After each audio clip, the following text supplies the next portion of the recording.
Transcripts and meeting minutes will be made publicly available after this meeting and will include the names of those in attendance during today's call. If you object to this, you may disconnect at this time.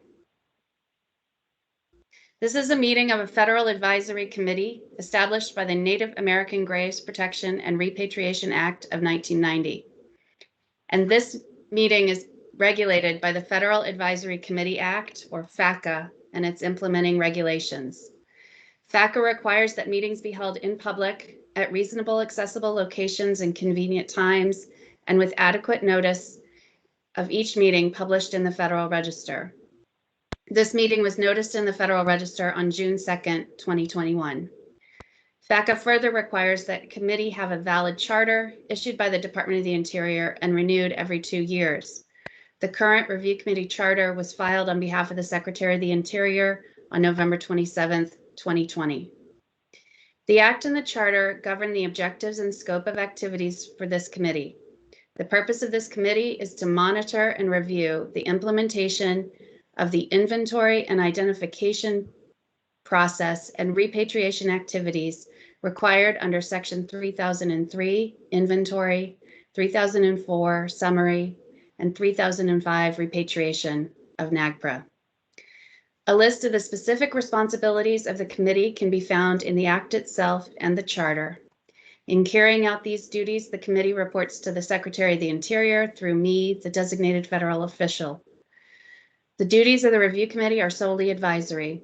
The work of this committee should be limited to these objectives and be responsive to the goals of the Department of the Interior. This committee may be terminated after the Secretary certifies to Congress that its work has been completed.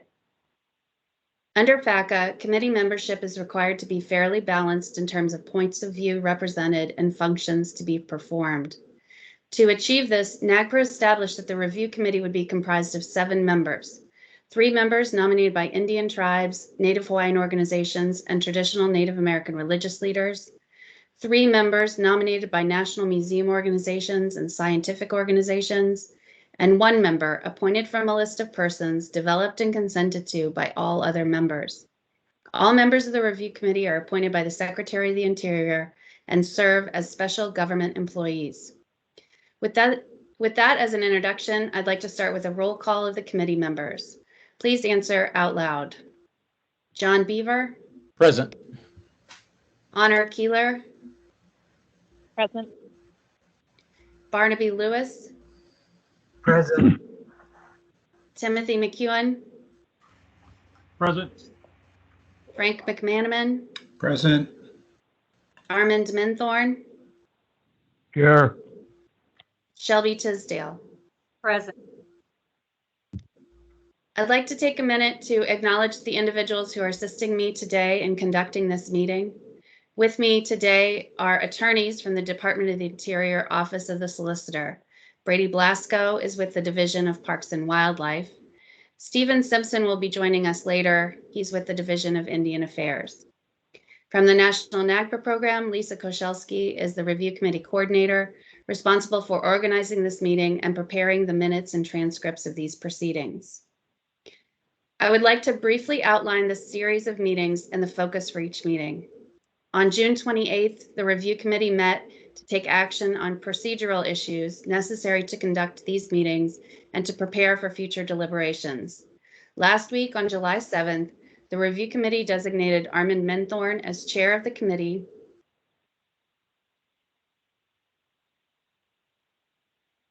and made recommendation on 3 disposition requests for Native American human remains. An agenda for this meeting and the future meetings, as well as a summary of past meetings, is posted to the NAGPRA program events page.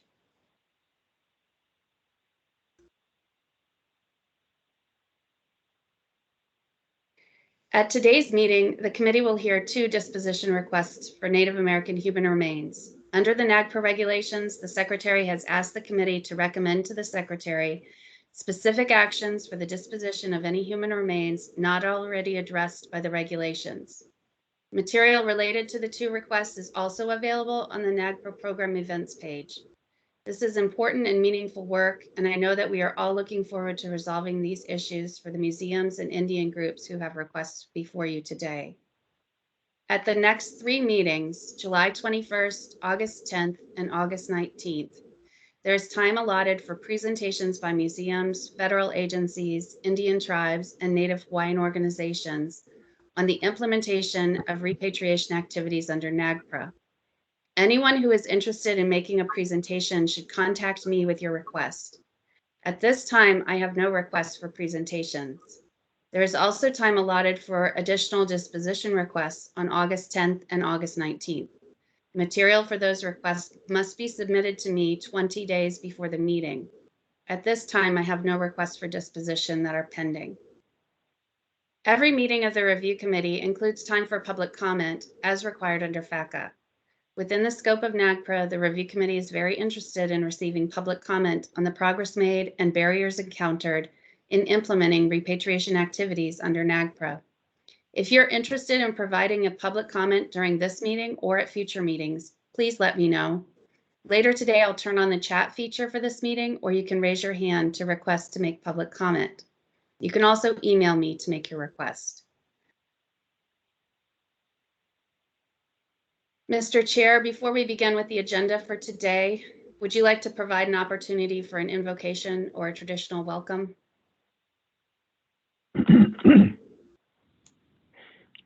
Yes, Melanie. As we come together here today and all the discipline that we each have, we ask our Creator today to straighten up our hearts and our mind in moving forward. We also ask our Creator today to watch over our friends and our family. And as all of us can understand and experience, we too ask our Creator today to take the virus away. We've all had and been affected by this virus. And we ask Creator today to not only guide us with our daily life, but give us strength to help ourselves and to help one another. Thank you. Thank you. Mr. Chair, I would like to make a few announcements regarding the NAGPRA program and the review committee before we start on the agenda items for today. Okay, proceed. Thank you. I'm sharing my screen now for all of you so you can see, hopefully, my contact information for making any presentation requests. The first announcement that I would like to make is that the review committee has started to make plans to hold an in-person meeting on October 13th and 14th in Bloomington, Indiana. The Miami Tribe of Oklahoma, the Miami Nation of Oklahoma and Indiana University will co-host the meeting. Indiana University and the University of Illinois are also planning an event the day before the meetings on October 12th on the unique challenges of NAGPRA in removal states. Please note that the review committee meeting is subject to change based on community health circumstances, federal travel policy, and approval by the Department of the Interior. We hope to have more information available soon, and it will be posted on the NAGPRA program events page. Second, the National Park Service is currently soliciting nominations for one member of the review committee. The Secretary of the Interior will appoint one member from nominations submitted by Indian tribes, Native Hawaiian organizations, or traditional Native American religious leaders. The nominee must be a traditional Indian religious leader. Nominations must be received by August 9th, 2021. More information is available on the NAGPRA program news page. Third, and finally, last week, the department invited tribal leaders and Native Hawaiian community leaders to consult on a draft proposal of the revised NAGPRA regulations. Following tribal consultation, the department plans to publish a notice of proposed rulemaking for public comment in October 2021. You can access the draft proposal from the NAGPRA program news page. Regarding the last announcement, I'd like to suggest that we add an item to today's agenda. After hearing the scheduled disposition requests, but before public comment, I would like to suggest that the review committee allow some time to discuss the announcement of a proposal to revise the NAGPRA regulations. If the chair and the members agree, I will amend the agenda prior to the public comment. Okay, thank you.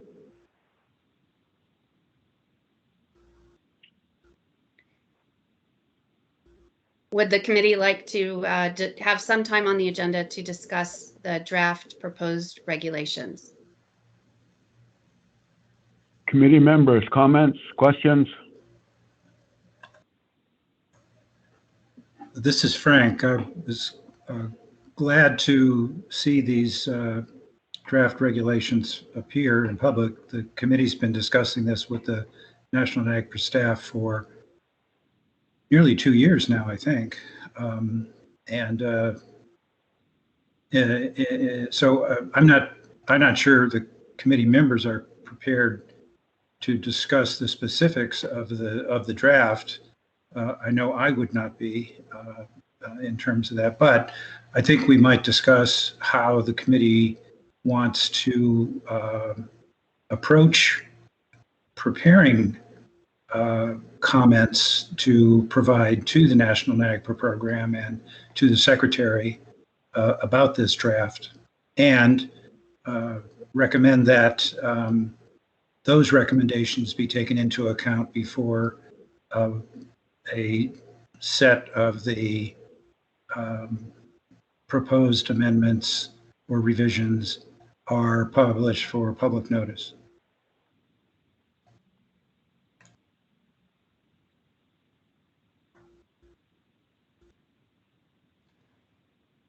I think at this point, if there's just a general agreement that we will add this to the agenda today, and that would be sufficient, and we can discuss Frank's specific proposal of what to discuss at that time. I see Shelby nodding her head. Yes, that's fine with me. Barnaby, thank you. That's good. I want to thank Melanie for making sure that we have this opportunity. Thank you. John, any objections? No, no objection. That's fine with me. Okay. Honor? No objection. Thank you. Okay. All right. Thank you. Then, Mr. Chair, I will add that after the disposition requests. Okay, thank you. So the first item on the agenda today are 2 disposition requests. As a bit of background, I'd like to explain the purpose of these requests. If a museum or agency cannot determine cultural affiliation of Native American human remains, then under the regulations, the human remains are considered culturally unidentifiable. Under the regulations at 43 CFR 10.11, disposition of culturally unidentifiable human remains is limited to human remains removed from tribal or Aboriginal lands. There are different disposition options under 1011, including transfer to a tribal or Aboriginal land Indian tribe or NHO, transfer to another Indian tribe or NHO, or with the recommendation of the review committee and the concurrence of the secretary, transfer to a non-federally recognized Indian group or reinterment. For human remains and associated funerary objects removed from locations that are either unknown or that lack authoritative sources for determining tribal or Aboriginal land, disposition cannot proceed under 43 CFR 1011. Under section 1010G and 1016 of the regulations, the review committee will recommend to the secretary specific actions for disposition of any human remains not already addressed in 1011. The National NAGPRA program has developed 2 different forms for disposition requests to assist museums and federal agencies with distinguishing between these requests to the review committee. Under 43 CFR 10.11, we have Form A, and under 1010 or 1016, Form B. Before you today are both types of requests.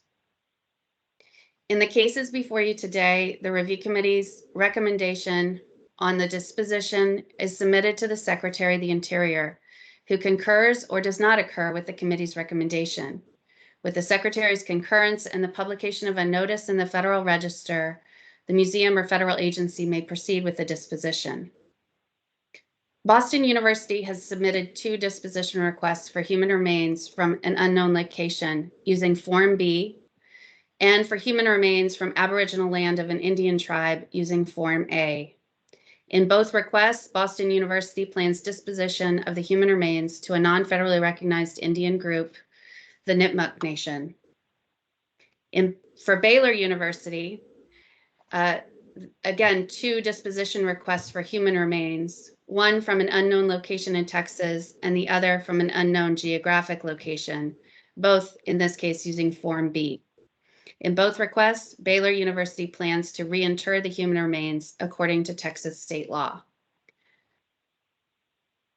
With that as a means of introduction, I will bring in the representatives for Boston University first.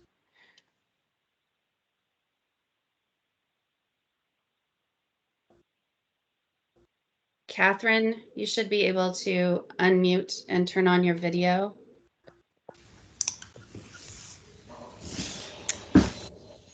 Okay, here I am. Thank you. Excuse me. Good afternoon. I just want to thank the chairperson. Catherine, could you just wait just 1 minute? Oh, sure. Can you all see Catherine? I can. Shelby, you cannot. Some strange workings in Teams today. Yeah, it doesn't seem to be cooperating very much. Let's see. How about now, Shelby? No, I'm still not seeing Catherine. Catherine, would you mind just turning off your video and turning it back on? That seemed to work before. Sure. Just the video part. Yep. Okay. See if that did the trick. There. Okay. Okay. All right. Thank you. Thank you very much. Sure. Sorry about that. That's weird. I'm glad the turning it off and turning it on again works.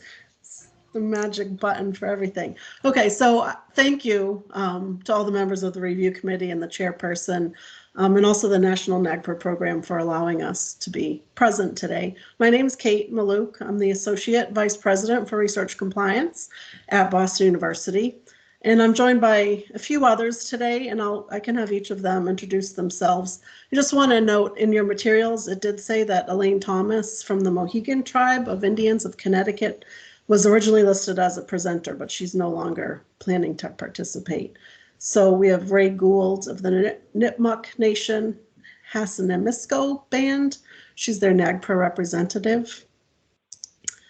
And also, just to be available to answer any additional questions should they be necessary, I have Christy Talley from our Office of General Counsel here at BU, and also Jan Bernstein, who's the Managing Director of Bernstein and Associates, our NAGPRA consultants that we've been working with for the past 2 years. And you should all be able to turn on your videos now.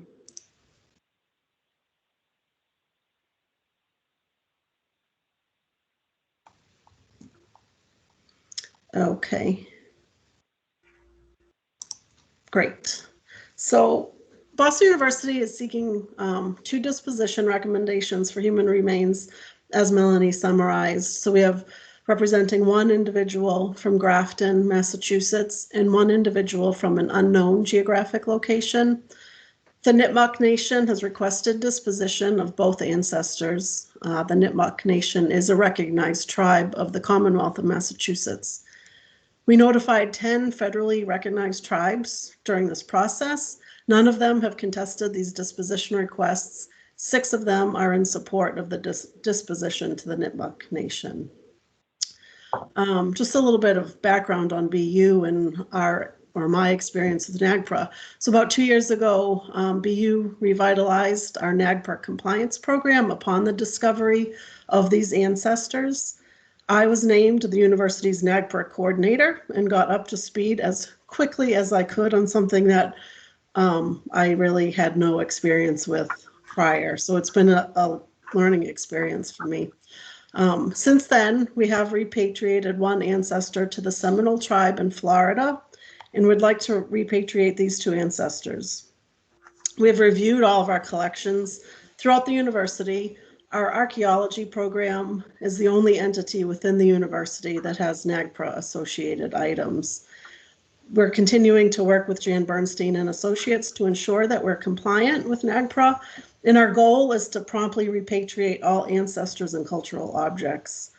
All of the details regarding this repatriation were provided to you in advance, so I'm not going to go into any of the details, but I'm happy to answer any questions. But first, I just want to make sure that Ray Gould has the opportunity to speak on behalf of the Nipmuc Nation in regards to their disposition request.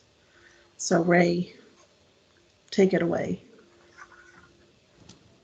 Thank you, Kate. I believe I am unmuted and people can see me. Is that correct? Yep. Melanie and everyone? Yes. Yes. You're good. Okay, thanks. So thank you, Kate, and good afternoon to everyone. It's a pleasure to see you all, even if it is in this virtual space. I'm very appreciative to be here. So again, I'm Ray Gould of the Nipmuc Nation of Massachusetts. I guess classified by National NAGPRA as an Indian group. We are non-federally recognized, but we've been state recognized by Massachusetts for decades.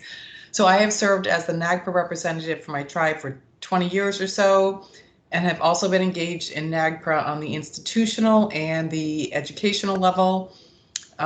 So first, I'd like to start by thanking everyone, the review committee and Chairman Minthorn and National NAGPRA program for all of the work that you do to achieve repatriation, and in particular to return ancestors home and other objects to tribes from across the country. I completely understand from my engagement with this work for several decades and more that it is very, very important work. So I want to start by expressing my gratitude and my appreciation for your work. I'd also like to thank BU and Kate and Bernstein and Associates for their effort towards making this repatriation happen, and for working with us. It's been a haul, a lot of emails and meetings on Zoom. So it's been more work than I think it normally would have been, and I very much appreciate their effort to make this happen. So basically, I'm going to keep it very brief. I'm here as an expert on our tribal culture and history, and from everything that I know about our tribe's history and culture, Grafton, Massachusetts is indeed in the heart of Nipmuc homelands. We still have a small 3.5-acre reservation called the Hassanamiska Reservation that probably very few of you have heard about. And we also have a historic homestead there that I am in the process of working on restoring on behalf of my tribe. So from the archaeological and post-contact record, and the archaeological post-contact record as well, so pre-contact and post-contact, it's just very well documented that our tribe has a really long history and presence. It's clearly in the middle of and the heart of our homelands. So we have no doubt that any ancestors that are documented to be from this area are indeed Nipmuc ancestors, and we respectfully request the support of this disposition, which is also supported by our neighboring tribes, which was confirmed in Zoom meetings that we have with them over the past few months. Also in agreement with the other tribes from the region, we are willing to repatriate and reinter the other ancestor and, do the work with their support of returning them to a final resting place. So I'll just leave it at that, and I'd be happy to answer any questions regarding this request following Jan's turn to speak. So thank you very much for your time. Hey, committee, any questions or comments?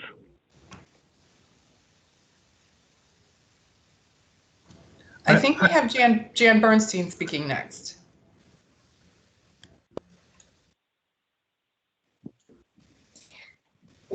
Thank you, Ray. I'm here to answer any questions that might relate to the implementation process. So I'll go ahead and mute.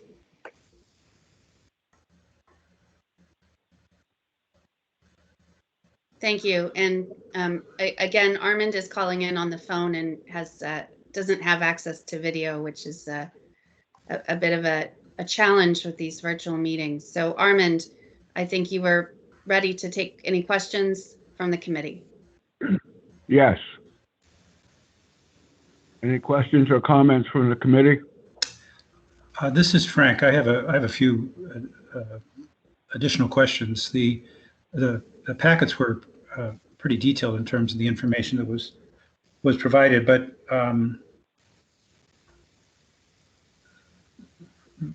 I guess there's not very much known about these individuals, and there was a forensic anthropological investigation, I think, of the second individual, the one whose geographical location is questionable,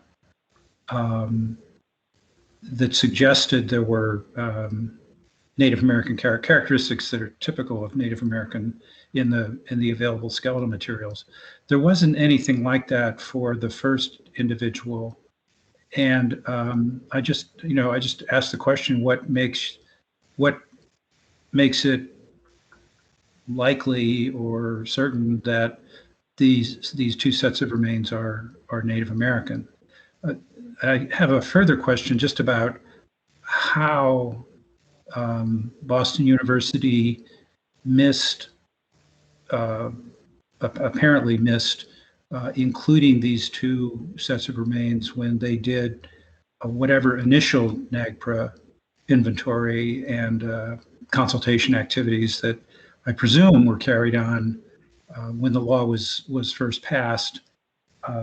Perhaps Kate could fill us in with a little bit more information about how this all came to be. Sure, I can try. So, I mean, the NAGPRA regulation was implemented way before my time at Boston University, and also I think way before Christie's time as well within our Office of General Counsel. There was nothing we could find within BU's records that NAGPRA, that we never needed to disclose anything at the time it was required. I think mainly, and again, this is just conjecture on my part, is we don't have a true museum. So the holdings in the archaeology program are in a teaching room, a lab. It's nothing that is open for the general public or for anyone other than the students and the professors to use. So I'm just guessing that BU didn't categorize itself as a museum. It's not to say, I mean, I'm a compliance officer for the university, so I want to get us in compliance. I don't know how it missed.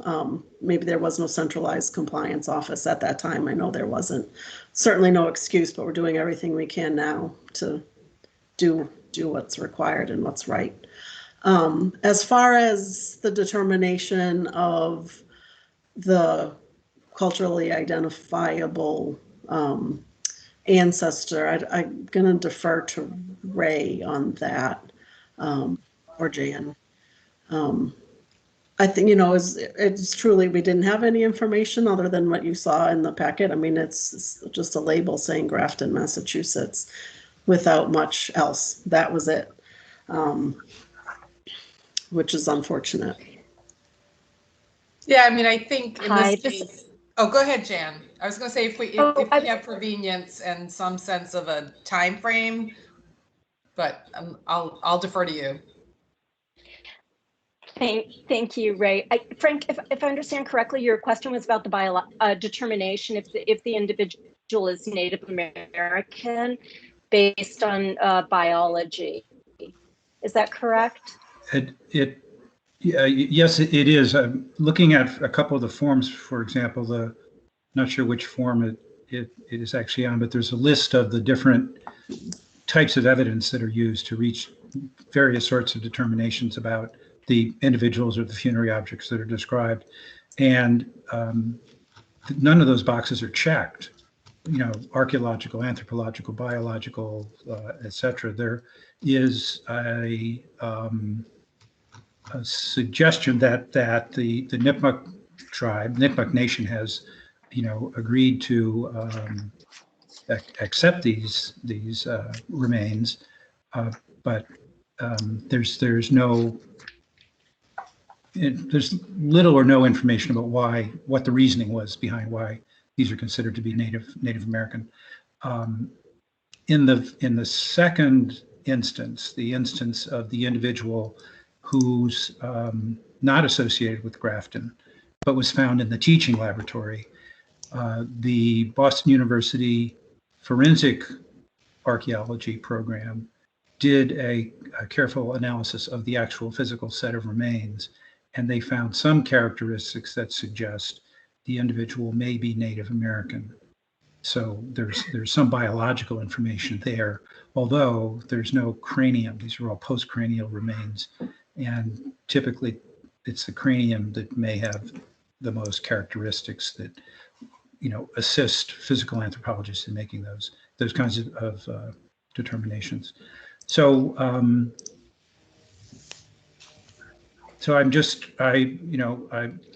trying to get a little bit more information, and if there's no information, there's no information. But, you know, how did they end up at Boston University in the particular places where they ended up? I happen to know from personal experience that Boston University in the late 1970s and going forward had a quite active archaeological program that did what's sometimes referred to as contract archaeology throughout Massachusetts, and I think even beyond in other parts of the New England states. And so I'm a little surprised that given that period of time, that there wasn't more attention given to NAGPRA issues. Now, these would have been collections that the university apparently never accessioned, so maybe they didn't count as university collections or university responsibility. But again, it sort of depends on when things get transferred to other organizations and whose responsibility it is to do NAGPRA and those kinds of things. And to be honest, I don't know currently whether the university does have a continuing program in that kind of public archaeology investigation. So it may be that I'm behind the times in that. Yeah, so the public archaeology program is no longer active. And when we did first start discussing this, I think the determination was that any of the work done through the public archaeology program, any of the NAGPRA responsibilities, like you said, the BU wasn't accessioning any of those things that we were working on. It was with the groups and the agencies that we were contracting with, is what I've recently learned. Okay. And so in answer to your question about the determination of Native American, for both individuals, the determination was biological. It's just the report for one of the individuals was mostly verbal to Kate. And so we didn't have a report to provide to you for one of the individuals, but we did have a report to provide to you for the other individual. But that same person looked at both ancestors and determined more likely than not that they are Native American based on a biological assessment. And then on the forms for the individual from, we did indicate lines of evidence to establish cultural affiliation with the Nipmuc Nation. And for the individual from unknown geographic location, we didn't culturally affiliate with the Nipmuc Nation because there is no information associated with that individual at all. And so it's a request to disposition to Nipmuc. Thank you. one thing I would suggest specifically is that if there is information from a physical anthropological examination of that first set of remains and a description of what those remains are, because I don't think there is in the documentation that was presented. It's just, I think the set of remains is identified as an individual, that be written and be included in the documentation to support the Native American determination that you just described. I think one thing that I know is a concern I have as a representative of on the committee is that that when we make a recommendation, we know what we're recommending about, and in the future, if somebody goes back and looks through these records for some particular historical or scientific or even police purpose, that there's as much information as we had on hand in making our recommendation. So that would be one thing that I think would be important to include in that first information about that first individual, the individual actually found or reportedly found in Grafton. Yeah, so the Grafton individual, the information that we have is that it was a female juvenile. It was fragments of a cranium, clavicle, femur, fibula, and 6 teeth.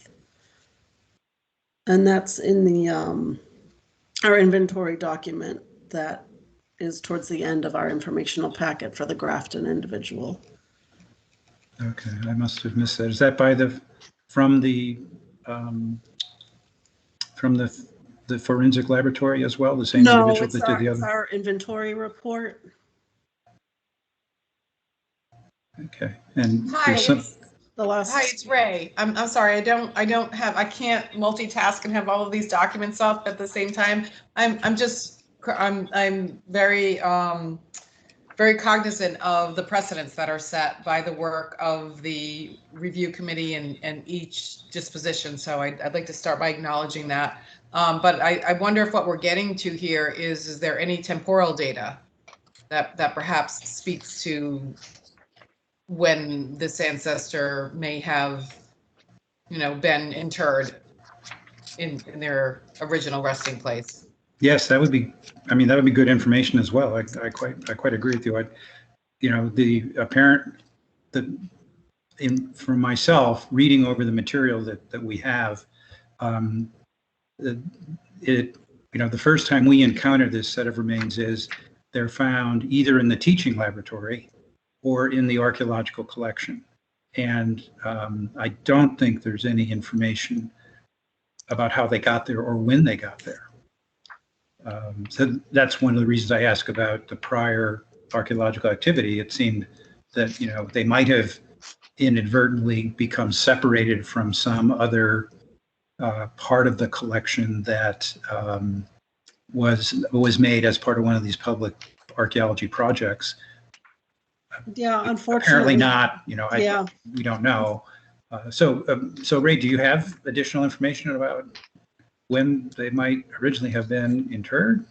I don't. I'm saying in the data or in the information that was shared with Kate, it might be. I don't have it in front of me. I can't have all of those reports and stuff in front of me and this. And I actually have my phone on too, just to make sure in case I got disconnected that I could talk. No, I share I share your pain that way. Yeah, myself. exactly. So I guess I'm kind of asking that, like, is there a sense of the temporal component that might answer the question that Frank has?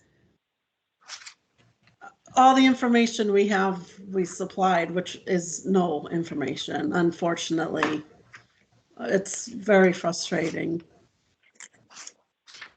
Let me ask this question and looking forward, because we had a similar kind of discussion with one of the groups in the last meeting about this kind of where the collection information is incomplete at best. What sort of procedures does the university currently have in place to ensure that if there are other situations, somebody comes to the university with something, or somebody on the faculty has some materials that these kinds of questions get asked before the university does anything in terms of adding to its collection or advising a faculty member, for example, on how Yeah. these remains should be handled and treated. Yeah, that's an excellent question. And I hate to say this, but BU just approved our own NAGPRA policy for the first time last summer. So we have a NAGPRA policy that was distributed to all faculty and staff last year that went through, the University Council procedures and being reviewed and approved by the faculty. So, that's a year old, and we're doing our best to educate those units that this would apply to, but it's new, relatively speaking, in terms of how the university works. So it's still a brand new policy, and we're doing our best to get out there and educate. It'll be helpful once we can all be back on campus, and I can visit those units and departments that this may apply to. And Kate, so the university currently doesn't have any active archaeological collections and doesn't have any plans to create them. Is that the case, or at least from the United States? Maybe they have from some of the classical archaeological work they do. Yeah, I mean, we do have a collection, a standing collection, and we do have one archaeologist that is actively bringing in items from the field. She's the one that actually discovered the ancestors that we're talking about today, and said, hey, wait a minute. And I think she probably called 5 different offices at the university before my phone rang on my desk to say, we have a NAGPRA issue and we need to deal with it. So that was a faculty member who kind of self-identified that we need to do something with this. And she right now is the only one that we're aware of, after all of our outreach, that is doing any work that could be impacted by NAGPRA. All right. Well, it's good to know the university's taken steps to try to ensure that this sort of thing doesn't happen in the future. There's certain things that are checked before the collection is added to. That I'm sort of hogging the timer, so I'm going to let the other review committee members ask questions if they've got them. I may have one additional question, but I'll put it off for now. Thank you. Thank you both, or all 3 of you, for your answers. Hi, everyone. Hey. This is Honor. Yes, Honor. Thank you, Chair. I was wondering if those involved here could speak a little bit toward the tribes that were consulted during the tribal consultation, and to address, specifically how those agreements came about for supporting the Nipmuc repatriation.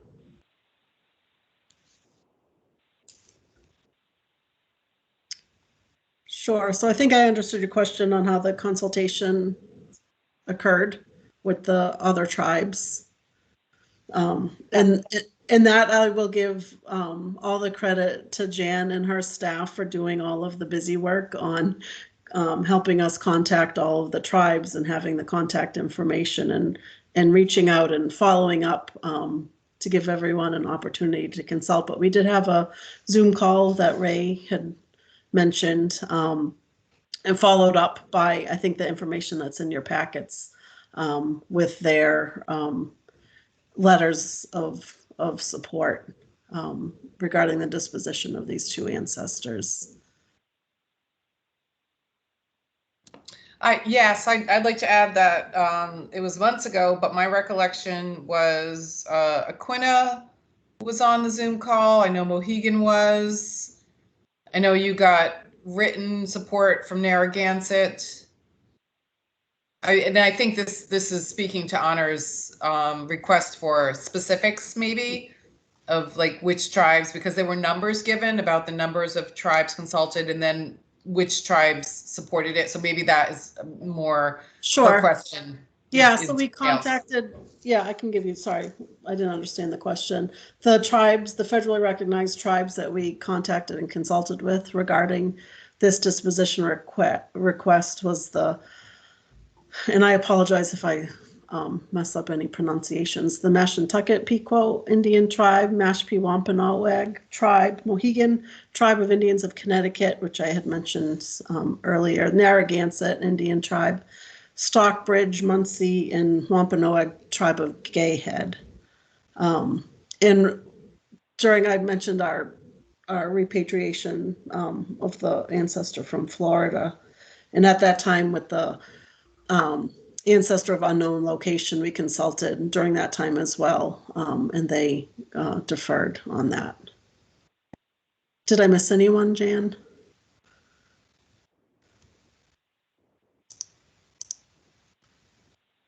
No,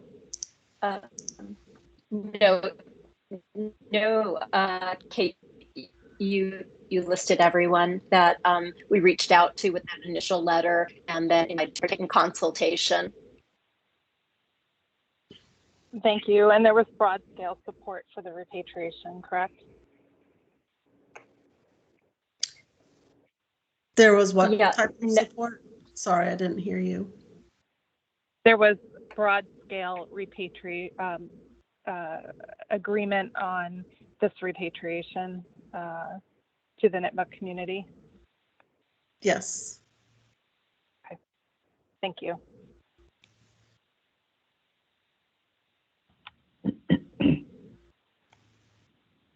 Okay, committee, any other comments or questions?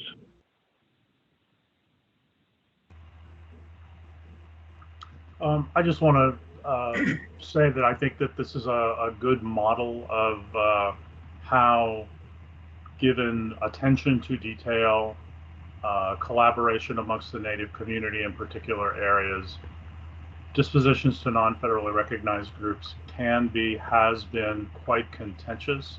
And the fact that this has come to this point where the federally recognized tribes are in agreement shows not only the collaboration amongst the groups, but also the hard work of the people at BU and Jan.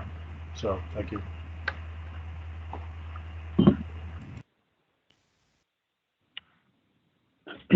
Kate, this is Armand. Yep. You know, as you were going through the presentation, and it's always either interior or tribes, universities or museums to try and have a seamless process and request and or disposition. Those are the best that work, so that it doesn't create any concerns or questions or unanswered questions. And then that's where things can lead toward disagreement. Again, Kate, as you were going through the presentation, you cited that there was one report that was done and another report that wasn't done. So I would ask Kate to cover all of our bases, especially documentation, is important and it's key.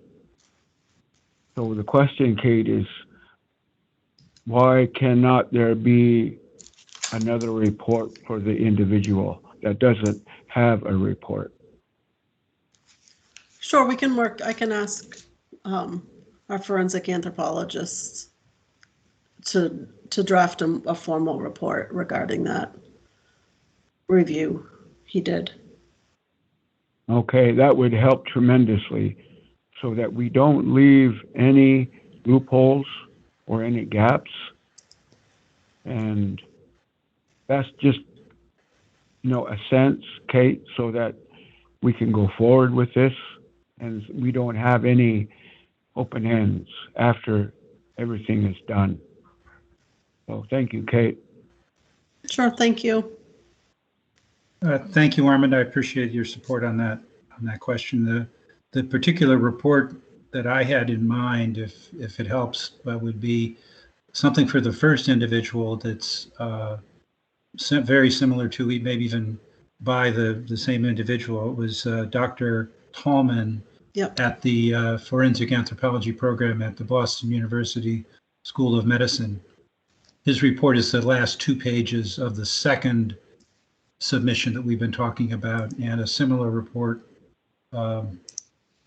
describing the first individual set of remains and interpretations would help in the detail of the record. So I appreciate your support on that, Mr. Chair. Okay, committee, any other comments or questions? Yes, this is Barnaby. You don't need 100% certainty or scientific evidence in that way to say that the remains of the ancestor are Native American. It's always our belief, as far as our traditional religious beliefs, that it's the ancestors themselves that reveal themselves and identify themselves to the living where they came from, and to even the fact that they are an ancestor, Native American ancestor. So as far as I'm concerned, I believe they've done enough, and we don't need a second review or document on that determination of Native American remains. They've put a lot of work, effort, and exhausted all their resources in trying to comply the best that they can in submitting this information for our review and consideration. And I just don't agree with sending them back and then having to come back and wait another year. Our last meeting, tribal representative expressed the fact that ancestors need to be buried now. They've already waited too long. They never should have been out in the first place. So those are just my thoughts. Thanks, Barnaby. And I don't mean to be offensive on this. I'm sorry if I have been. I didn't mean for them to come back and resubmit. There is, in one of the inventory form, they have just a brief description of the remains, and all I'm asking is that in addition to that, for purposes of documentation and potential future review of what we recommend, that we add some details to that.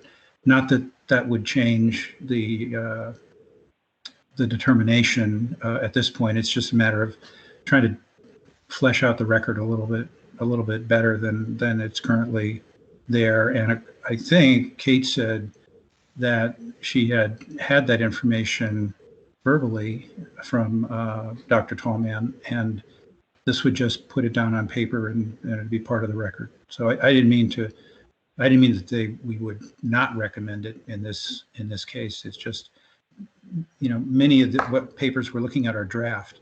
So we just add a little bit, or ask them to add a little bit to the package, and then I believe we could go ahead and make the recommendation at this meeting. Not that they would have to come back and see us again on that.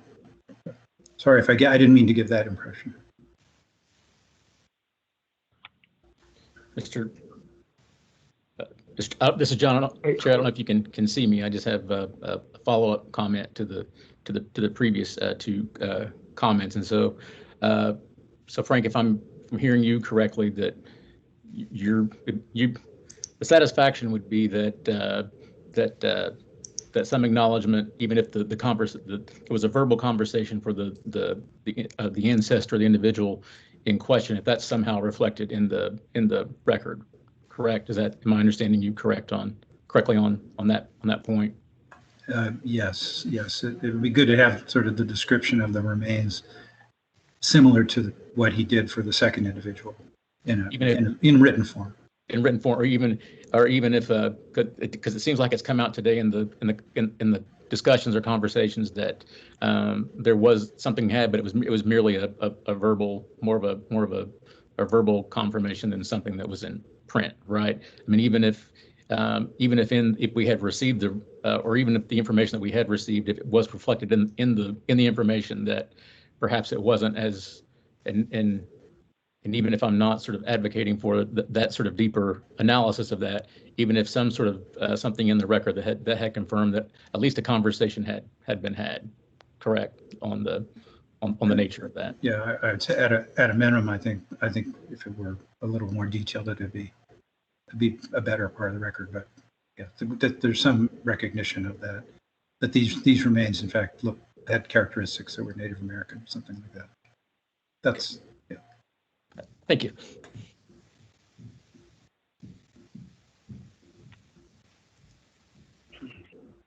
Okay, committee, any other comments or questions?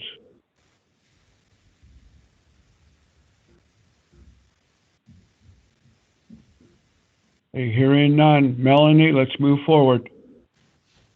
Okay, would the committee like to make a motion regarding this request?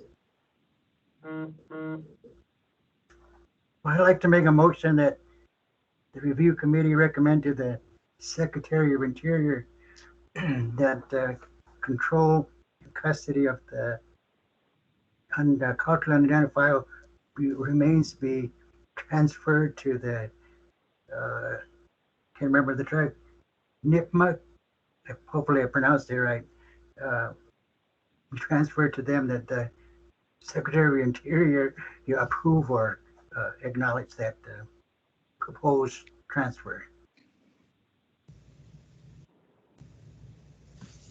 This is Honor. I'll second that. Hey, any more discussion?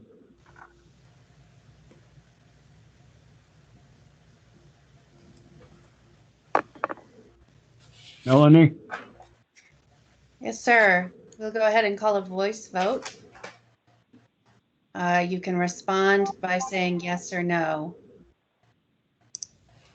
Did anyone need the motion read again? Okay. John Beaver, Yes. Honor Keeler, Yes. Barnaby Lewis, Yes. Tim McEwen, Yes. Frank McManaman, Yes. Armand Menthorn, Yes. Shelby Tisdale. Yes. Thank you. The motion passes. Thank you. You're welcome. That concludes the request from Boston University. Kate, this is Armand. Yes, sir. Kate, if you could keep the committee updated on this disposition. Sure, happy to. Thank you. Thank you. All right, Melanie, moving on. Yes, sir. Would you like to take a short break? Yes. Okay, I'm going to suggest we take a 7-minute break. We'll return at 1:15 the hour. 4:15 Eastern.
No form.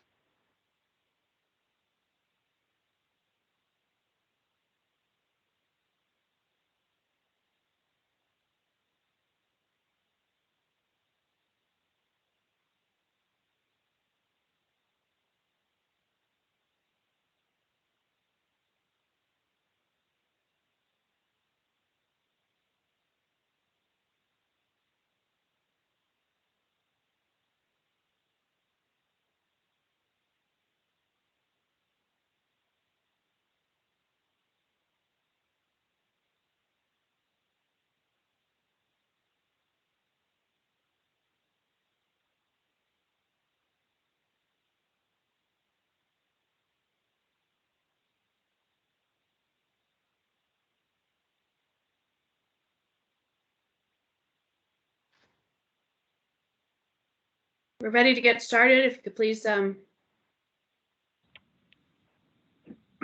on your video.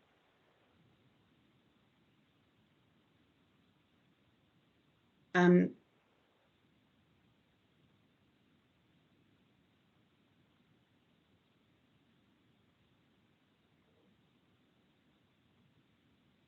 Hey, Melanie, we ready to go? yes, sir. Okay, moving on. The next request is from Baylor University. Anita, you should be able to turn on your video and unmute.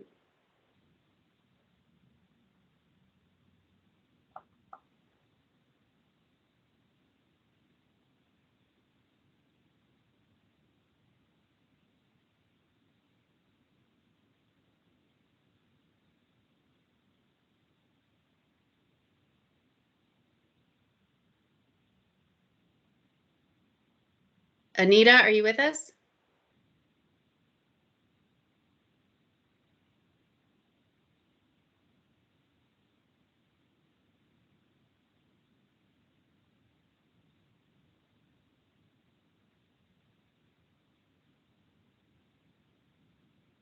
Jan Bernstein, I'm not getting anything from Anita.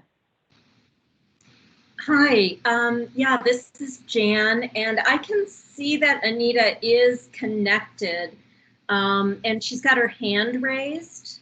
Maybe she's having audio problems and could call in.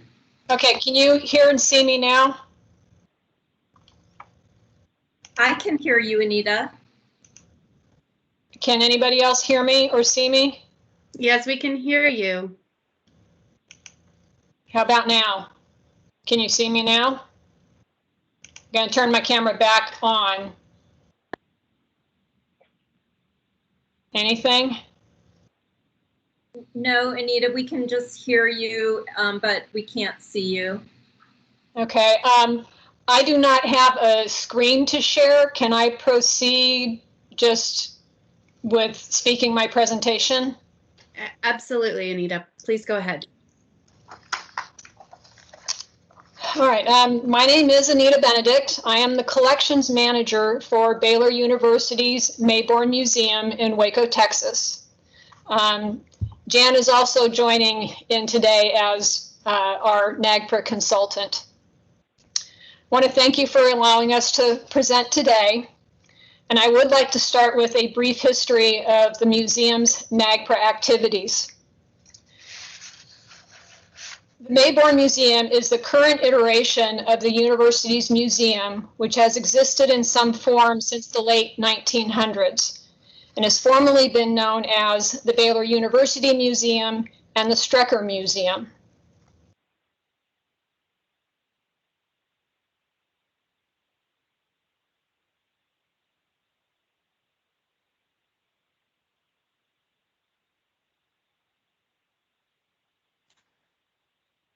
Anita, are you still there?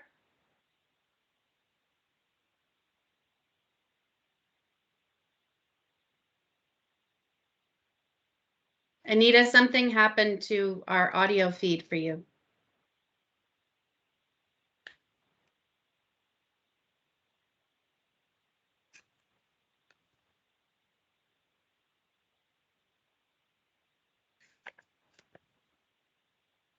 Try to unmute again, Anita.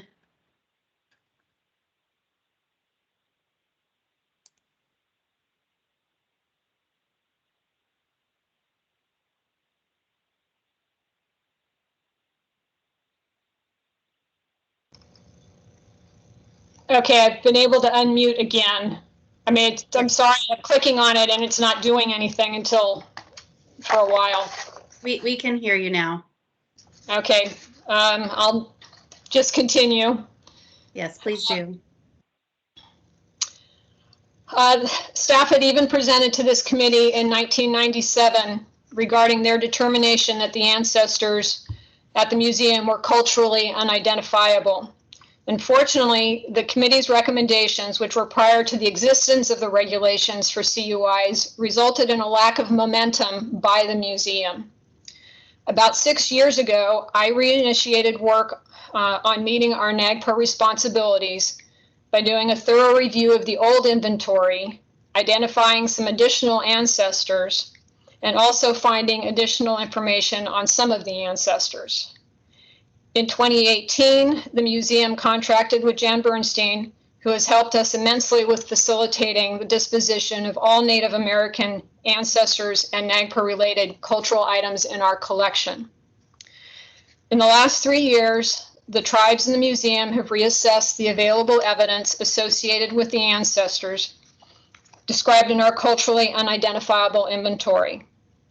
On March 1, 2019, 2 notices of inventory completion describing ancestors and their associated funerary objects from 6 central Texas counties were published in the Federal Register. The museum was then able to transfer legal control of 21 ancestors and their associated funerary objects to the Comanche Nation, which was the only tribe to request disposition. These 21 ancestors are currently housed at the museum under a loan agreement until a burial site can be found. In June 2019, the museum invited additional consultation and offered disposition of 37 ancestors from another 4 Texas counties to the tribes who had an interest or were believed to have had aboriginally occupied those counties. The Comanche Nation also requested disposition of these ancestors, and a draft notice of inventory completion was submitted last month for publication in the Federal Register. And on August 3rd, 2020, a notice of inventory completion for an ancestor from Louisiana was published in the Federal Register, and legal control of this ancestor has been returned to the Choctaw Nation of Oklahoma. This ancestor is currently housed at the museum under a care and trust agreement until a burial site can be found. Today, I'm here to request a recommendation to the Secretary of the Department of the Interior to allow the Mayborn Museum to reinter under Texas state law 2 groups of ancestors. The first group of ancestors consists of 19 individuals with limited collection information that are from unknown locations in Texas. The determination of these ancestors as Native American was based upon the collecting history of the museum, the scope of our collections, and the museum records. The first 5 ancestors in this group were collected prior to 1974 by an unknown amateur archaeologist. In 1978, they were donated to the Star of the Republic Museum, but from their records, the identity of the collector was unclear. The ancestors were transferred to the Strucker Museum, which is now the Mayborn Museum, in 1993. In the transfer paperwork, the ancestors are referred to as Indian from Central Texas. The transfer also included some associated funerary objects. The next 6 ancestors were collected by H. Grady Moore sometime prior to 1940. H. Grady Moore was an avocational archaeologist who is known to have collected primarily in Texas. In 1935, he donated a collection to the museum, which included the ancestors and an associated funerary object. The next 8 ancestors are believed to have been collected by Frank H. Watt, an avocational archaeologist who collected primarily in Texas.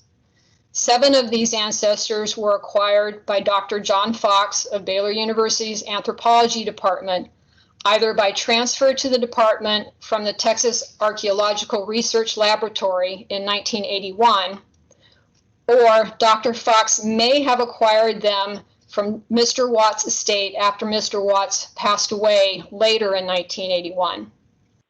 In 1985, 91, and on several unknown dates, Dr. Fox transferred these ancestors to the museum. The 8th ancestor collected by Mr. Watt was directly transferred from the Texas Archaeological Research Laboratory to the museum in 1995. The second group of ancestors consists of 23 individuals with little to no collection information, so that they are considered to be from geographically unknown locations. The determination of these ancestors as Native American was based upon the collecting history of the museum, the scope of our collections, and the museum records. The first ancestor in this group was found in a coffin at a private residence in Waco, Texas. The homeowner stated that her deceased husband had purchased, this is a quote, the Indian bones around 1958, but there was no information regarding where or from whom the purchase was made. The remaining 22 ancestors have no information regarding their collection or donation. So after extensive outreach in April of this year, we sent disposition offers for both the unknown locations in Texas group and the unknown geographic location group to 45 of the tribes. And that listing is in the documentation we provided. Which tribes we contacted was determined by an assessment of the final judgments of the Indian Claims Commission or the United States Court of Claims, treaties, acts of Congress, and executive orders. We also reviewed the Texas State Library and Archives Commission records and the information provided by the tribes themselves. None of the tribes that responded to the offers requested disposition, nor did they object to reburial under Texas state law. I would like to say that even back in 1997, the tribes that were consulted were in favor of reburial by the museum, and they continue to be in favor of reburial by the museum. So that completes my presentation. Thank you again for your time, and I'll try and answer any questions that you may have. Hey, committee, any comments or questions?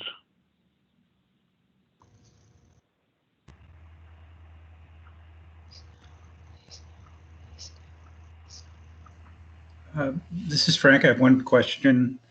You referred to the collecting history of the museum as one of the justifications for the determinations you've made about the remains. And I just wonder if you could explain that a little bit. I'm familiar with the university, but not the museum. And is there, well, could you expand on what you're referring to there? Sure. Baylor University has been in Texas since the 1840s, and the museum was essentially started as a teaching collection. The focus for a lot of, or most of the archaeological material in the collection has been from Texas. The museum has had a long history with beginning back in the 30s with Frank Watt and a group of men who got together and formed the Central Texas Archaeological Society. And basically when they would find things, they brought them to the museum and they became part of the collection. We've done the best we can to backtrack on the records. It's unfortunate that in some circumstances, we have not been able to connect any records to the unidentified geographical location remains. But we do have some human remains from outside the US, and we do have some that have been identified, at least by the collectors, as not Native American. So we basically have been working that anything that we didn't have any other information about, we've been working that they with the idea that they are Native American. Thank you. And what's the current scope of collections that the university has or the museum has that would prevent this sort of thing from continuing? The mission of our museum is the natural and cultural history of Central Texas.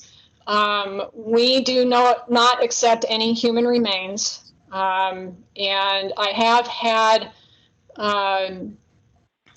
a meeting with the chair and the staff of our anthropology department. They did go through their collection and did not identify any Native American remains in the osteological material that they have. They did have a couple of pieces of pottery that we still have that we don't know whether they would fall under the ceremonial aspects of the regulations. We'll be dealing with that. But there really are no archaeologists over in that department anymore that even study archaeology in the United States. Almost all of them study it from outside the United States. And it's at least the written policy of the museum within our collection policy that we don't accept human remains. I will admit at this point in time, there is not a university policy, though I do know that they are actively pursuing a formal land acknowledgement statement regarding Native Americans. They have already publicly published such a statement on the university's history with African Americans. So they're actively pursuing those things. Thank you.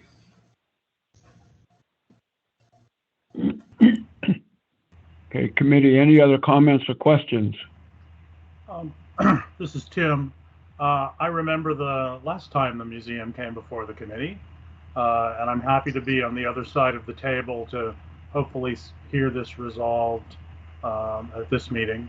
The one question that I had is that you're relying on this Texas state statute to do the disposition. Could you identify the specific statute and sort of summarize what it says? Honestly, I cannot. I have been in contact with our general counsel. I had a conversation, the lead general counsel for the university last Friday, and he is the one that is actually looking into that. And I also have reached out to the Texas Historical Commission for their guidance because we do have a gentleman who has a burial grounds on his property, and where he did reinter some material that had been on loan and were returned to him back in 2008 that he did reinter. He is putting a permanent deed restriction on that portion of his property and has offered it as a location for us to reinter all of the remains we have here at the museum. So we're trying to figure out how that fits into Texas state law as far as reburial is concerned. So I'm sorry if that didn't really answer your question. I don't, but I don't have the specific statute.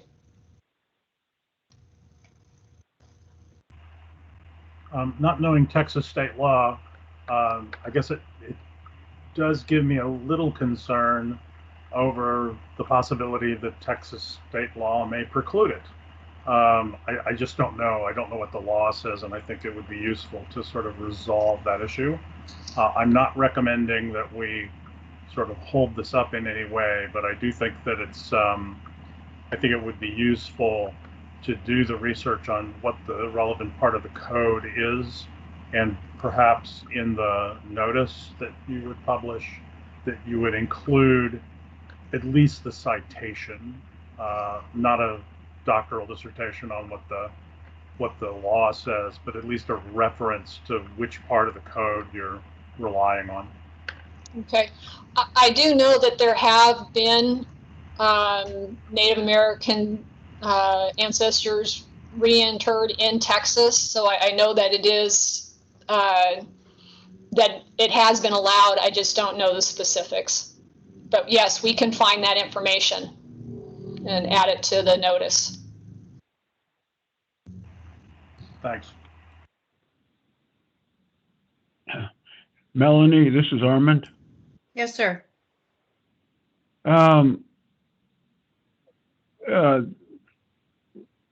Is the lawyer on board here with this call? Yes, sir. Brady?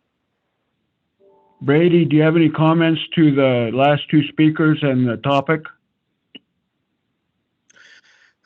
I, like Tim, am not an expert in Texas state law, but I can speak to a bit of the purpose of state law's reference in the regulations when discussing reinterment, which is mostly that any actions taken by the museums or tribes be consistent with state laws that might apply to the lands upon which the burials are occurring.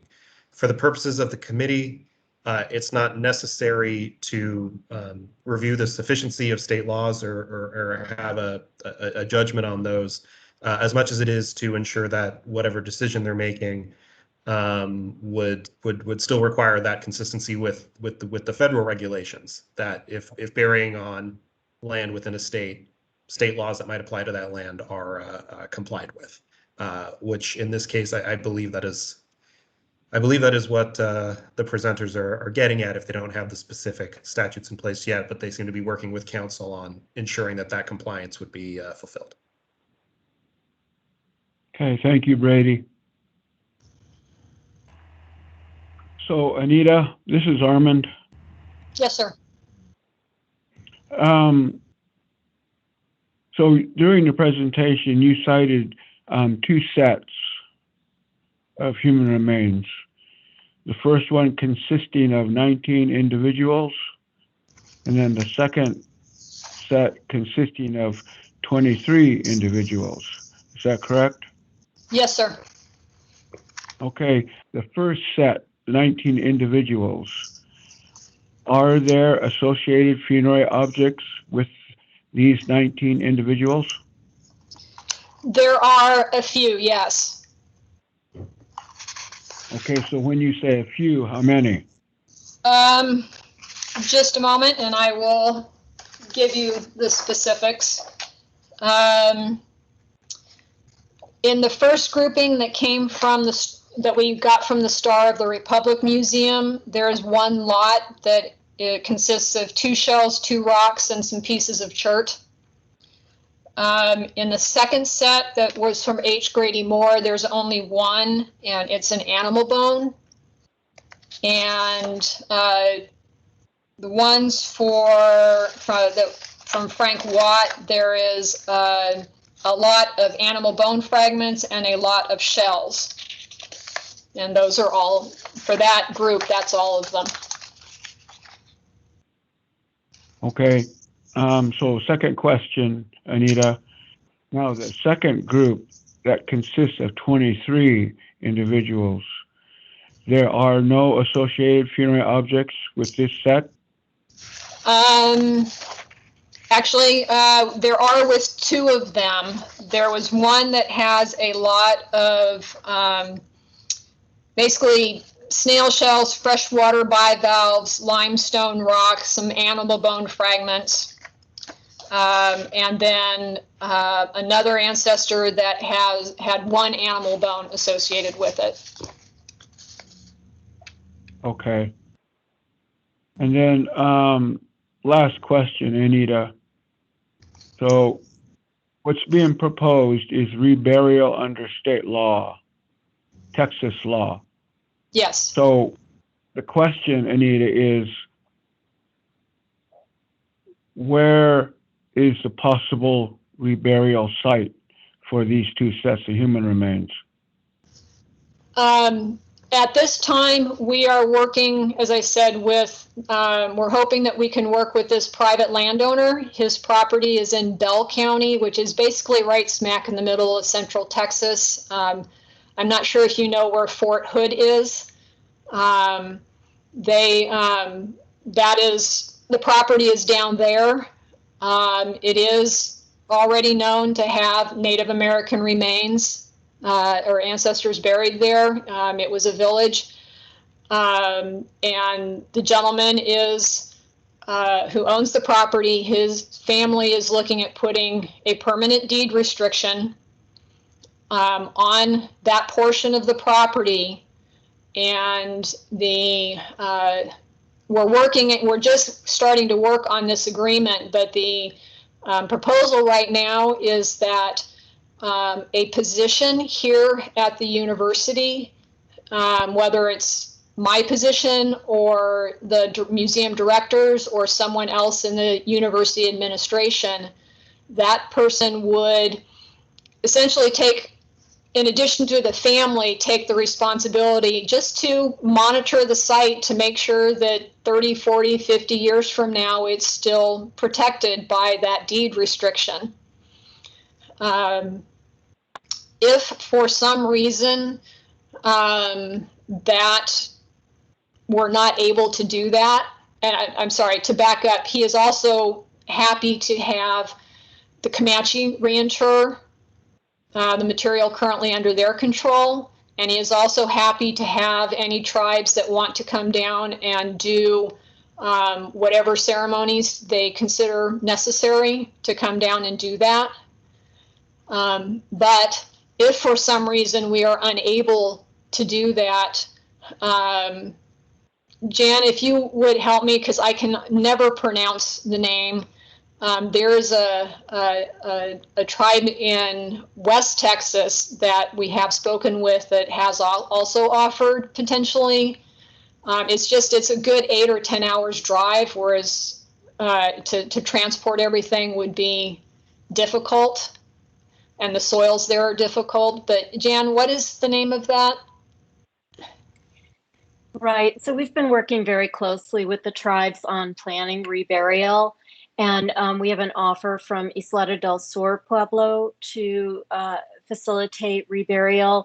And then the Tonkawa tribe also has expressed interest in providing land for reburial. We lost touch with them for quite some time. And just yesterday reconnected with their tribal representative, who apparently had been quite ill, but she's been back now for a couple of months and reached out. So there are a number of options available, and the tribes are very much in support of the efforts that Baylor has undertaken to try to find a burial site. Yeah. So Anita, again, this is good to hear. There's a plan A and there's a plan B. So Brady, are you still there? Yes. Okay, Brady, is there any problems and or obstacles with what's being suggested by Anita? Plan A, burying it on this private property? There are no legal hurdles within NAGPRA or the NAGPRA regulations. Again, I can't speak to state law and would defer to their counsel to advise them how to comply with that. But I see that would not prevent the committee today from approving of the disposition as being consistent with NAGPRA. Well, I guess a final question then, Anita.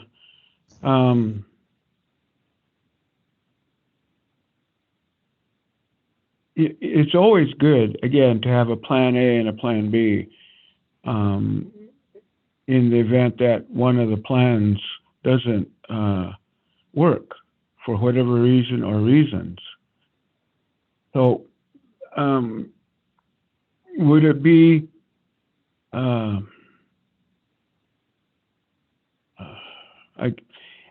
I guess it would be, Anita, it would be worth our while and your while to get a legal opinion from the state on what you're proposing with Plan A. Oh, absolutely. We will make sure that everything we do complies with state law, and that's never been in question. That's why I have been in contact with Baylor's general counsel and also the Texas Historical Commission, which actually does have a representative who her specialty is dealing with burials in cemeteries. So I'm hoping that they will be able to help guide us with this. Okay. And, you know, optimistically, Anita, Yes, that sir. will turn for the best. I sure hope so. In the event that it doesn't, Anita, you have a Plan B. Yes. With the tribes in Western Texas. Yes. Okay. All right, committee, any other comments or questions?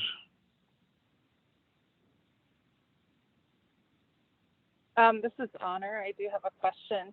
Is there, I know that we've asked about the state reburial laws, but is there any prohibition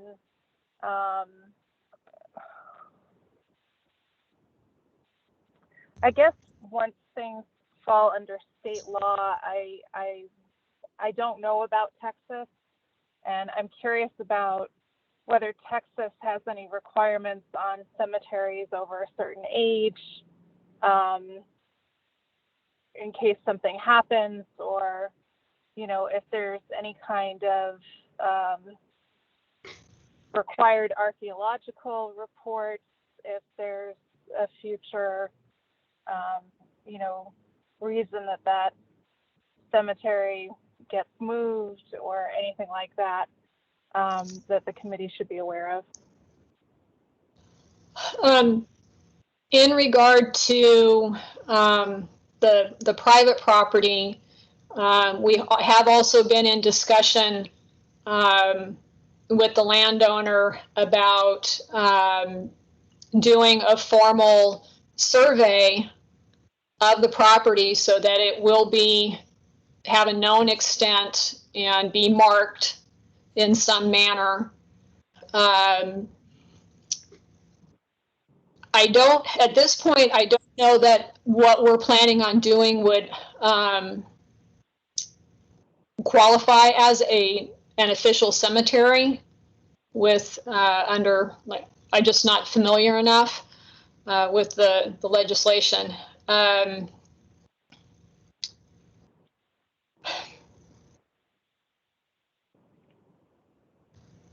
Really, all I can say at this point is that we will do everything we can to make sure that we're in compliance with state law. And even if our Plan A and our Plan B fall through, we will endeavor to find an appropriate legal location. No matter, I mean, we are willing to, I know we want to get the ancestors reburied appropriately as soon as possible, but we're willing to store them and house them here at the museum until that can be done. And both the Comanche and the Choctaw seem to at least be happy with how they're housed currently, and are working with us because they know they don't have locations right now. So we're doing the best we can to help them and to help us find some place. Okay, thank you. I think, and I think Honor's question is similar to my concerns. I mean, you've asked us to sort of recommend this based on an acknowledgement of state law. I'm not asking you to do a big legal analysis of it, although I'm sure your esteemed counsel will do that. I think I would be satisfied is if, say, in the notice that is published, it just identifies the section of the code that you're relying on, so that we know that that provides us with some assurance that your counsel did his job. And I'm not doubting in any way that he would, but I think it's sort of a good acknowledgement to us that that happened. And that's all. I see no problem with that. One thing I thought I would mention, one of the things that we had been hoping to have happen in our work with the Comanche Nation was they had been trying to work with Fort Hood to establish the Comanche Nation National Cemetery there. And she was just, the NAGPRA representative for the Comanche Nation was just recently notified, basically to paraphrase, that the only ancestors that can be reinterred on Army installations are ancestors that were removed from that specific installation. That basically the idea of having this national cemetery where not only the Comanche could be reburied, but they would have allowed other tribes to rebury, that idea has basically been killed as far as we've been able to tell. And that is something that we had been hoping for the last couple of years while we were working through the disposition offers. So that's why we were very excited when we got this offer of potentially reburying on the private land. So I just thought I would put that out there as maybe a little early on a public comment, as far as that is something that has restricted us in what we've been able to do. So thank you.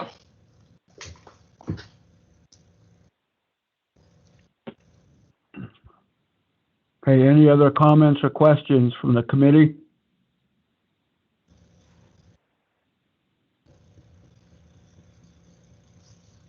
Hearing none. Melanie? Certainly. Would the committee like to make a motion?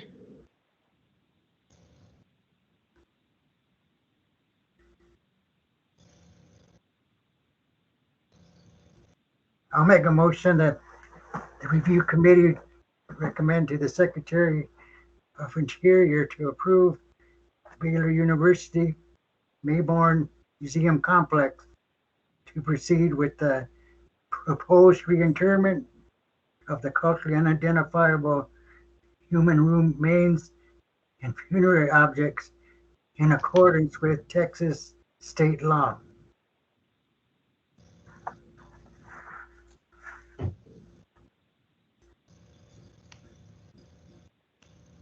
Is there a second? I will second it. Thank you. Shelby, I will go ahead and call a voice vote. You can respond by saying yes or no. John Beaver? Yes. Honor Keeler? Yeah. Barnaby Lewis? Yes. Tim McEwen? Yes. Frank McManaman? Frank?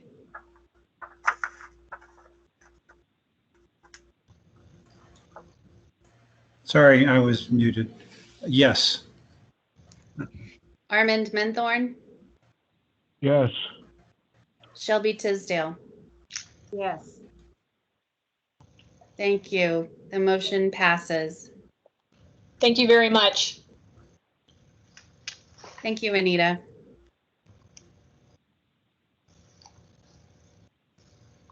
Okay, Melanie, moving on. Yes, sir. At this time, I would like to insert into our agenda a discussion by the review committee.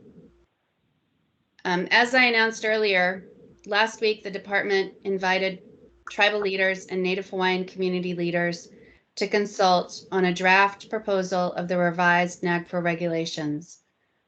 Following tribal consultation, the department plans to publish a notice of proposed rulemaking for public comment in October 2021. The draft proposal and a summary of tribal consultation from 2011 was made available to the review committee as well as the public at the same time the letters were distributed last Friday. As we have discussed at other review committee meetings, one of the review committee's express responsibilities is to consult with the secretary in the development of regulations to carry out NAGPRA. Input from the review committee will be critical to the department as it moves forward with changes to the NAGPRA regulations. However, at this time, the department is focused on conducting nation-to-nation consultation with Indian tribes and Native Hawaiian community leaders.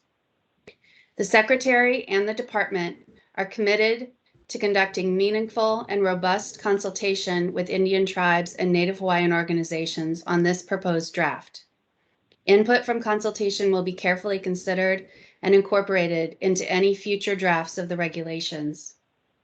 Currently, as I mentioned, the goal is to publish a proposed regulation in October and to receive additional input from the review committee and the public at that time.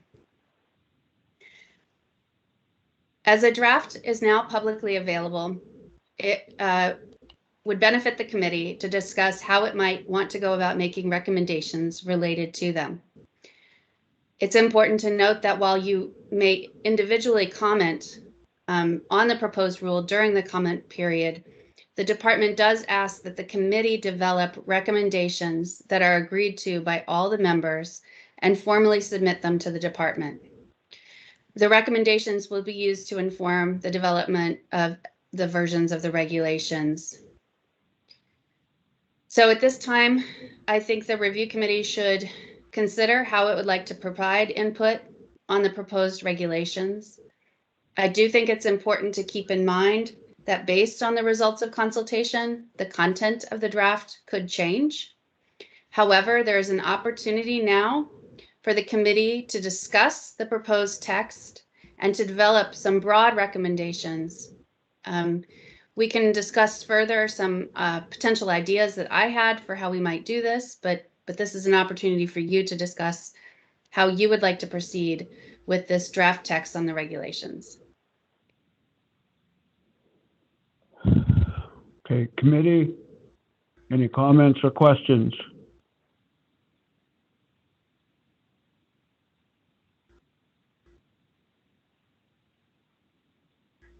I just had a question. Maybe I just wasn't clear. You know, since I'm employed by my community, tribal community, and our office submits comments formally in response to this, would there be any conflict if we make other additional comments through the committee as a committee representative? Would there be any problems there? Thank you, Barnaby. It's an important question, but no, I do not believe there is any conflict there.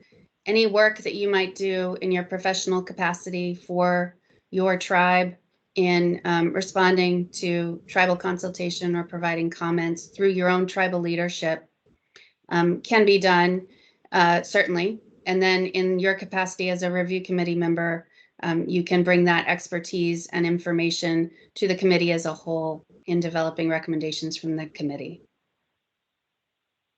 Okay, thank you. This is John. I just want to follow up on Barnaby's comments.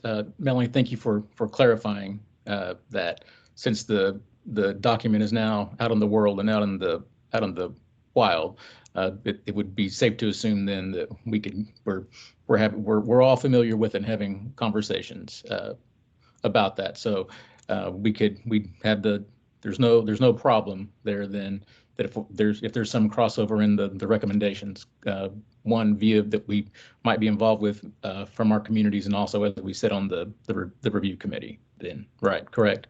That's correct. And it's analogous, I would say, to any of the museum or scientific members who may contribute to comments that their professional organizations might make. Those comments go up through another review process, just like your tribal comments would go through the tribal leadership. And then when you come together here as a review committee, you work together to make those recommendations collectively.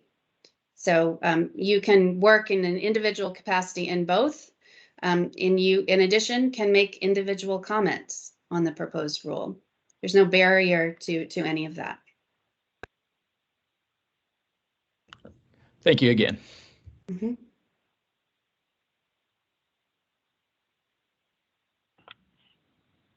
Any other comments or questions, committee?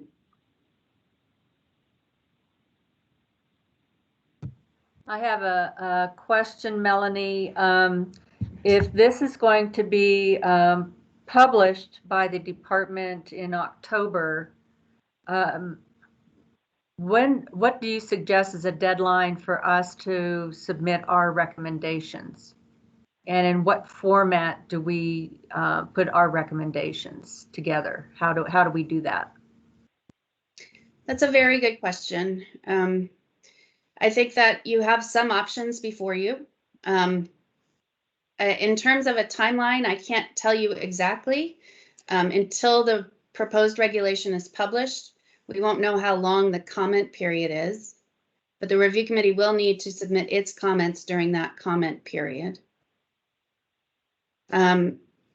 Typically, that comment period is 60 to 90 days. It can sometimes be a little longer. It will, in some ways, depend on the input from tribal consultation, how long the comment period then is.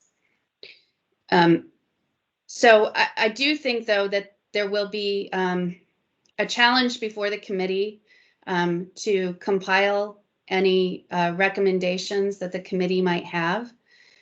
I would suggest that those be submitted in a written format. We can work to come up with some way of capturing those recommendations as you discuss them during meetings. The virtual format provides us that opportunity for maybe a note-taking and some discussion about recommendations that the committee wants to make during these meetings. But in the end, the full committee will need to review the recommendations and agree to them. If there's any disagreement over any of the recommendations, we will have to consider how to proceed.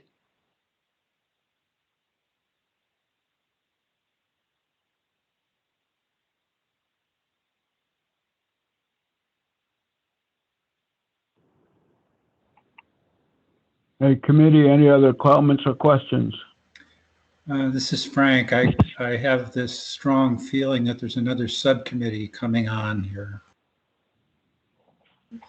And given Shelby's question, do we want to try to maybe get something together for discussion by the August 19th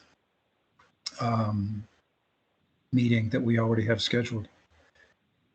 I'm wondering too, we could, I'm not sure, I mean, I haven't looked through the 53-page document to even, notice where changes have been made. So that's going to take a while for each of us to do that kind of thing. Maybe there are sections that are, the more important to comment on than others, or more changes, or important changes that we want to make sure there are comments on.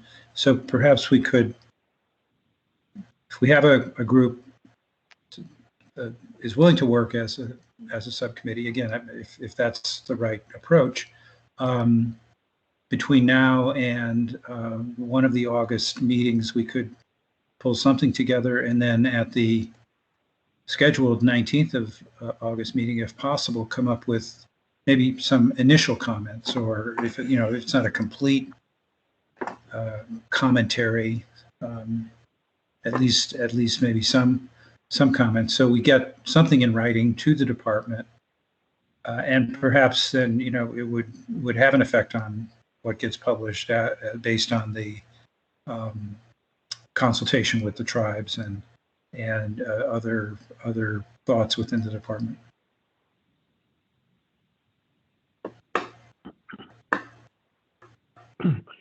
Melanie, this is Armin. Yes, sir. No, currently, Melanie, we have 6 subcommittees. Is that correct? Only 5. 5? Okay. There are already 5 subcommittees, which suggests to the committee that we look at these regs as a committee, as a whole, because we already have 5 subcommittees, and the work cut out for those committees will continue to build. But us as a committee, as a whole, we can do this, and we can do it by August 19th. So that's suggestion. Thank you. Thank you.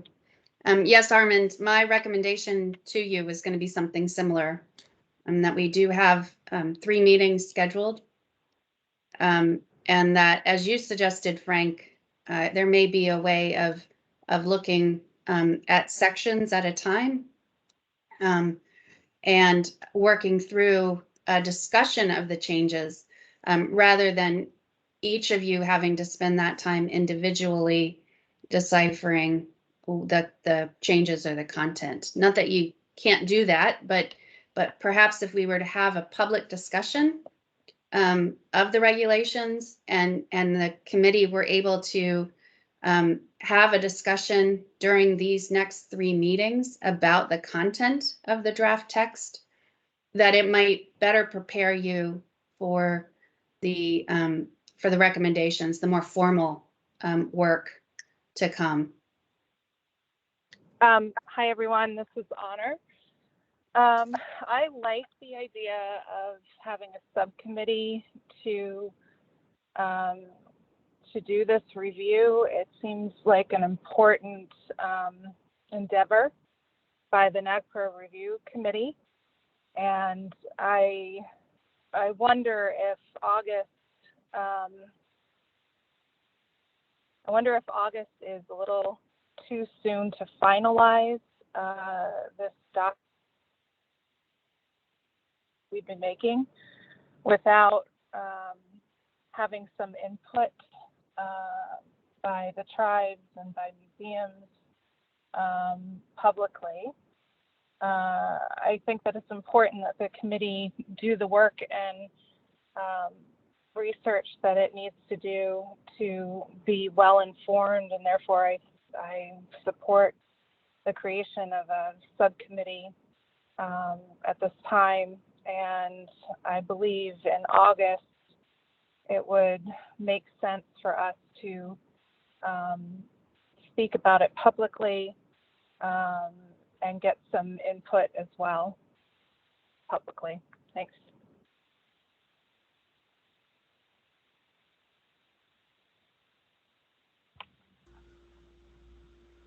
I would agree with Armin that 5 existing committees is a lot, plus additional tasks that need to be applied to their responsibilities or what they're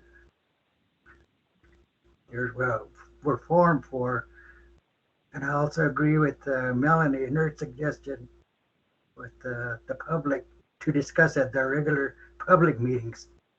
As Honor said, it's important for the public to know, and I think these regulation changes don't happen very often, and the public should know, meaning the native public, the general public, they should all be aware of the discussions and not internal discussions in the subcommittee.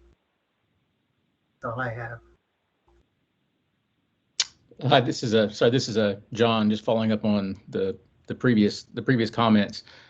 And I would certainly agree with that. I mean, because we're really on the cusp of the tribe. I mean, we're included in that, but the tribes are now receiving this, and some of the organizations that work with tribes. And to Barnaby's comment, I mean, we would be if for the greater part of the discussion, if we're having at least part of it in August, it just depending on when it's released fully to the public. Because I think part of what Barnaby is saying is that we're having a discussion which there would be outside of the tribal nations or tribal communities. There would be a part of the population that wouldn't, or attendees that wouldn't know what the extent to what we were talking about, because I have not seen the document yet, or if it's not out by that point in time, if I'm hearing Barnaby correctly. Yes, that's right. John, just to clarify, the draft text is publicly available. Is it publicly available Yes, for everyone? anyone can access that. I think that what you and Barnaby are referring to is an opportunity for maybe a public discussion that informs the general public, as well as the committee, in developing for the committee to deliberate and develop its recommendations, and that for that information to be publicly available as you're discussing it. It may further inform what happens when there is a public comment period, if your discussions are held in public. Yes. And, just to add to that, Barnaby, and that's exactly what we're trying to strengthen, is not only our communication and relationship with the public, but it's also with the tribes. And if we can do review of this draft regs together, the better, so that everybody's on the same page, we're talking about the same thing, and we're headed in the same direction. So would agree wholly, we need to do that. Yes, sounds good.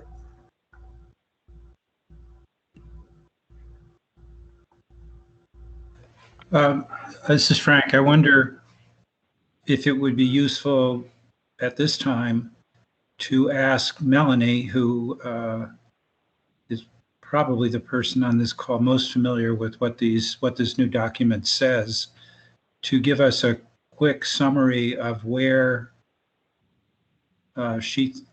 major changes exist in the document. Either sections have been reorganized, or text is added or taken away, or something like that. So just as a matter of information. Sure, I'd be happy to give you some general information about the changes in the regulatory process. Before I do that, though, I wanted to I guess I wanted to conclude this discussion about subcommittee versus deliberating in your next public meetings, if that's okay. We haven't heard from Shelby or Tim on this.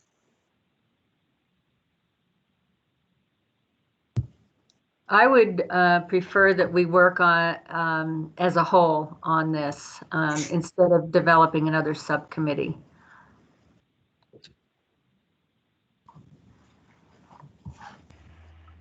I guess I'm okay with the subcommittee idea. I'm retired. I have lots of time. And I do think subcommittees are useful in identifying issues and providing options that the committee as a whole can then focus on in our public deliberations. I think the way that this is set up, we now have this draft to consider, and this committee basically gets 2 bites at this apple. One is between now and the time that the document is published in the Federal Register. and I think that's legitimately considered consultation. And then after notice and comment occurs, there's a 90-day or 60-day or whatever the period is, second period, where we can provide comments. Consultation and comments are different sorts of things, as most tribal representatives know well.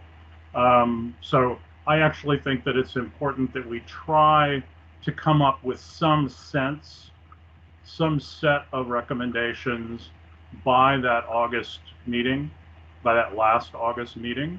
And I think given that tight time frame, I think a subcommittee will advance that better and quicker, and hopefully in a way that doesn't delay the department's goal of an October publication.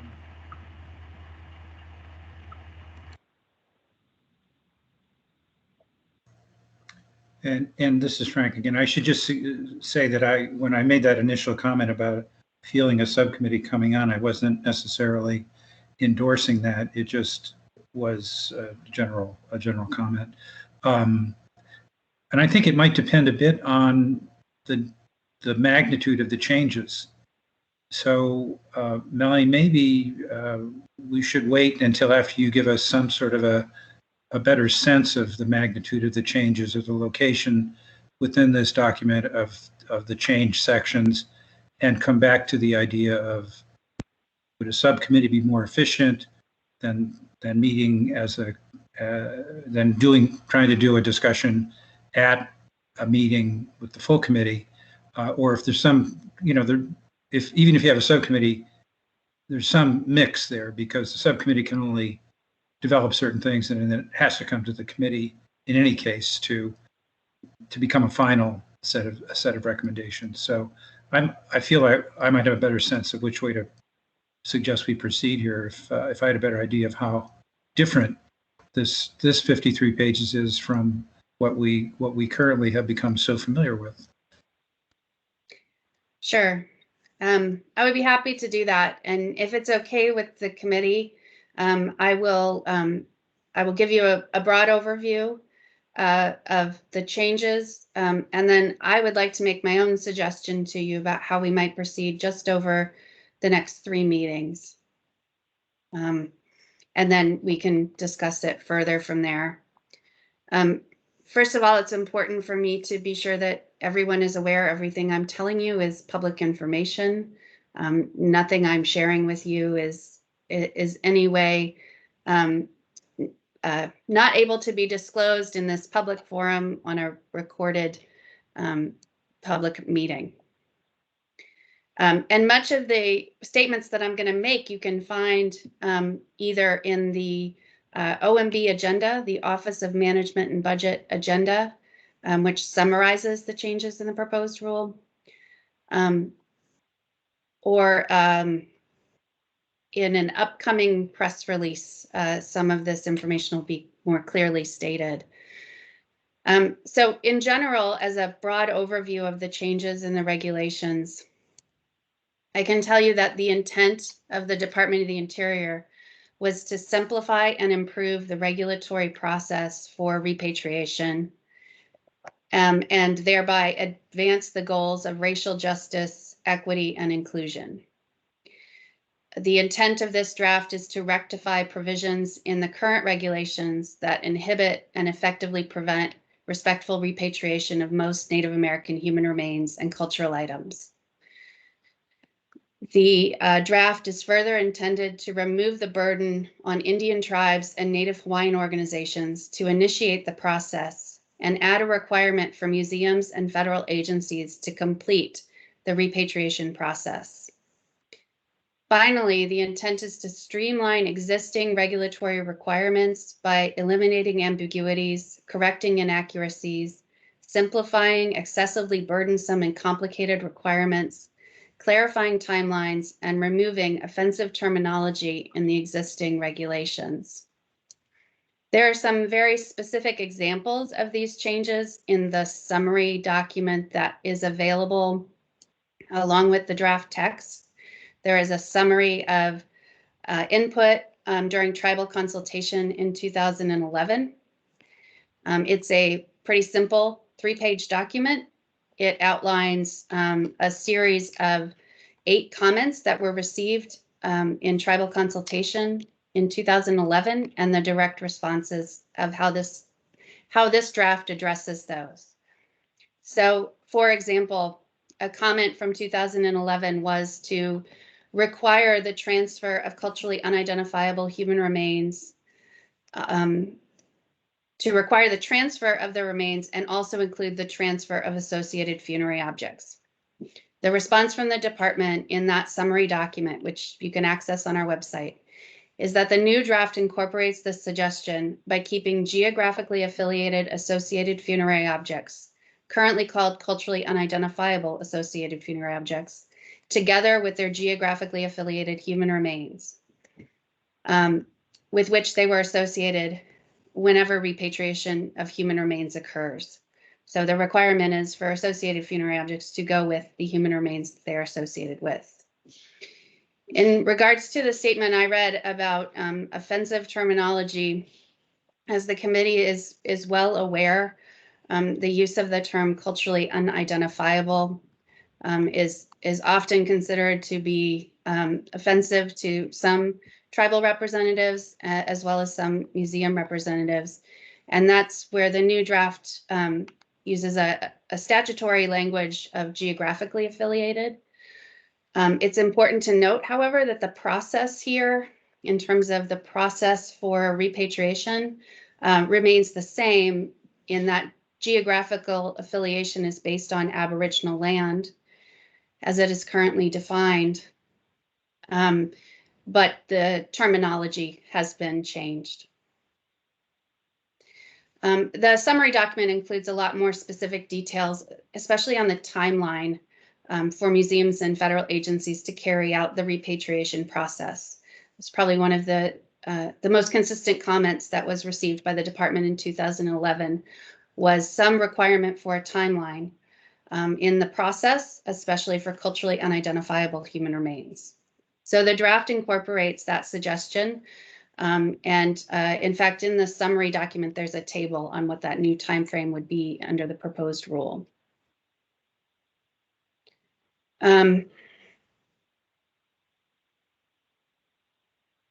I think that I'll stop there and let you or others review that summary document. But again, in 3 pages, it's a pretty good highlight of the major shifts. I would say that in addition to that, anyone who's looking at this draft regulation text will see that it is reorganized, that things have been moved around a bit for ease of use. In particular, you will note that every regulatory paragraph within the process part contains a step. So the process has been broken down into very specific steps for repatriation. In having a sense for the changes that have been made, one recommendation I would make to the committee is that over the next 3 meetings, July 21st, August 10th, and August 19th, we don't have a significant amount of agenda items for you. As I mentioned to you at the beginning of this call, there are no requests for presentations at this time, although I would hope that we could get some. Even with that, I don't know that we'll have work to take up all 3 of those 3-hour meetings. And I would suggest that using some of that time to have both I would say a presentation from me on the draft text, what's there, as well as then for the committee to have discussion might be very useful. I know that in the early days of NAGPRA, in both the proposed rule in 93 and then the final in 95, the committee approached their work on the regulations in that kind of section by section way, and that might be a way to proceed again. In addition, I would point out that in 2000 or leading up to 2000, when this committee made its recommendations for culturally unidentifiable for the process of culturally unidentifiable human remains. The committee approached sort of broad recommendations for those proposed regulations rather than necessarily specific language. And I would say that we can do a mix of both things. So if we were to take a look at the proposed text in a section by section analysis and kind of a broad view of what's covered, and the committee could then work on discussions of what it feels are the important issues that need to be addressed in that section. So rather than pulling apart maybe the specific text at this time, especially given that it may change based on tribal consultation, looking at the section by section of the draft, talking about the overall changes and what was intended, and then talking about the review committee formulating some broad recommendations or statements about that piece of the regulatory puzzle. That would be my recommendation on how to proceed. Conveniently, there are 12 sections in the proposed text. We have 3 meetings, and I have enough math to know that that means 4 sections per meeting, and we could get through all of the sections. I could be ready on July 21st to present to you a kind of overview of 3 of the sections, the beginning pieces, 10.1, which is the introductory section, 10.3, which is cultural affiliation, and 10.12, which is the review committee. Those are smaller sections that we might be able to review and discuss collectively, see how the conversation goes. I'm leaving out of that 10.2, which is the definitions section of the regulations. And that is because that piece will be a part of all of the conversations. The definitions in 10.2 will relate to every discussion we have. I don't know that we need to set aside time in these meetings to go through each of the terms as they're defined. I do think that's important for anyone who wants to make comment on the rule to go through that. But I think as terms of the committee's process, we could do that as we go through the sections. I would then propose that on the August 10th and August 19th meetings, we look at one of the subparts, either subpart B at one meeting, which is the rules on federal and tribal land, and then subpart C at another meeting, which is the subpart on collections, holdings and collections in museums and federal agencies. In addition to that, as I had mentioned to you in an email, I would encourage the committee to consider whether it wants to request input from the public or from specific individuals at this series of meetings so that it can inform your work. I think it's important for the committee to remember that as representatives, your points of view are very important, but you're also a conduit for information. And there may be people that you may know who will have some more in-depth comments to make, who might be able to provide you with input to help you structure your future recommendations.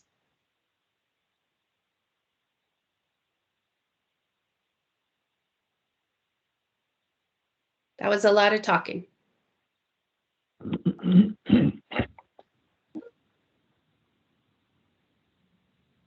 So again, Melanie,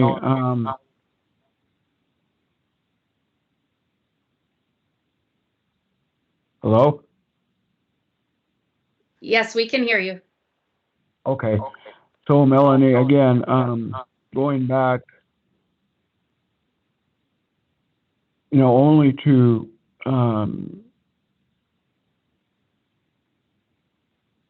the review of these regulations needs to be done. And the sooner that these regulations are done, the better. And again, it's important that the public and or the tribes hear and be a part of discussion on these draft regulations. so that, again, we all know what we're doing, we know what we're saying, and we know the direction that we're going with these draft regulations. So I hope that, and again, as you were going through the review, Melanie, there aren't any showstoppers within the changes. No showstoppers. There are no, it sounds as there are no big changes. So, those comments, Melanie, and again, to reinforce that we already have 5 subcommittees. And again, as a committee as a whole, we need to review these regulations as a whole with the public and the tribes. And I agree wholly, Melanie, with what you proposed. 3 meetings, we can get the regs done and then comment. So those comments, committee and Melanie, thank you.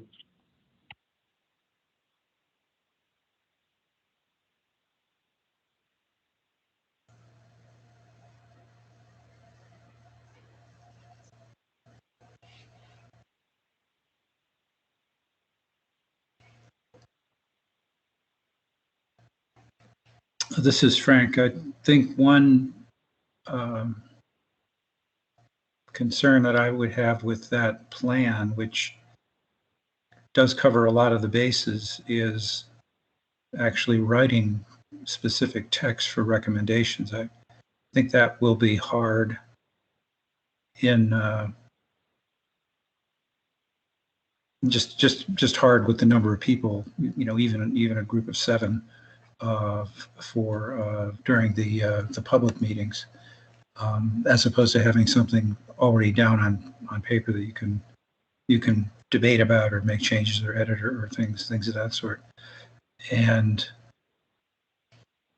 but I thought the idea of doing it section by section, and the sections that Melanie identified as what could be done in the next 3 meetings makes sense. That's kind of a logical way of approaching it. I wonder how well we will do with by the end of those 3-hour meetings actually having something that we would feel comfortable with agreeing to as a recommendation or a set of recommendations. Just a concern. If there were some way of,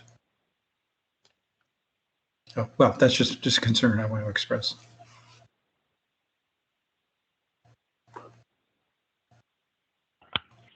So this is Armin. So are you in favor of subcommittee or not? I'm not sure.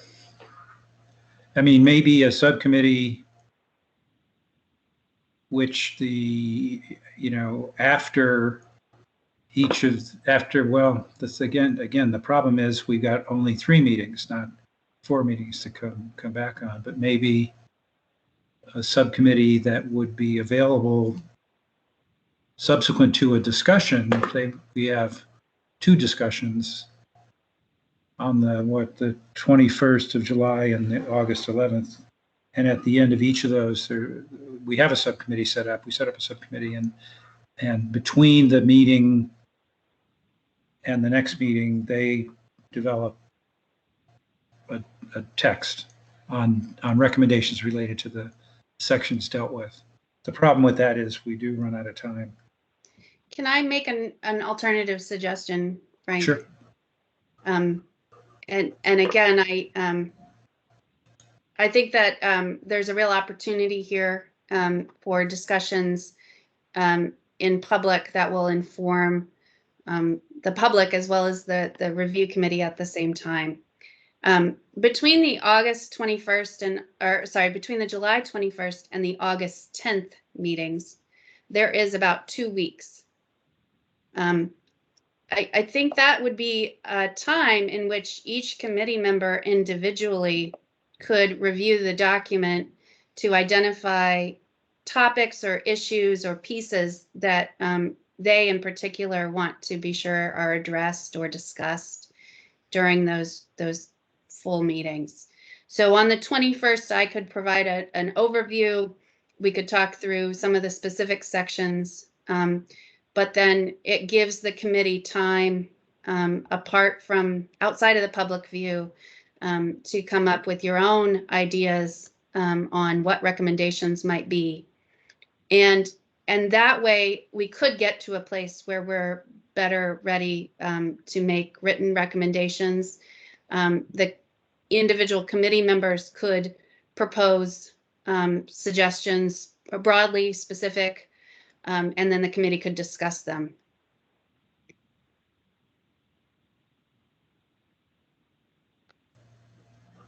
Well, committee, what are your comments and questions on Melanie's proposal?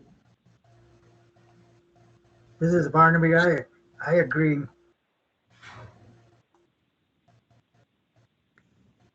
This is Shelby. I agree as well. I think by splitting this apart and focusing on specific sections, and then having us individually put together our thoughts and recommendations for the actual meeting, and then we can talk about it as a full committee. Yeah, I like that. Thank you.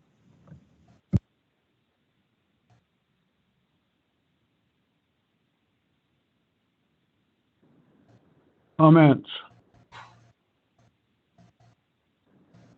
This is Honor. I know that there was some discussion about, discussing definitions throughout, our sections that Melanie suggested.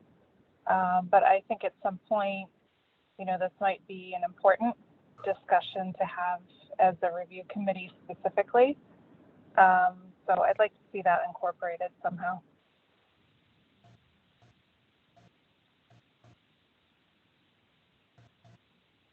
Separately.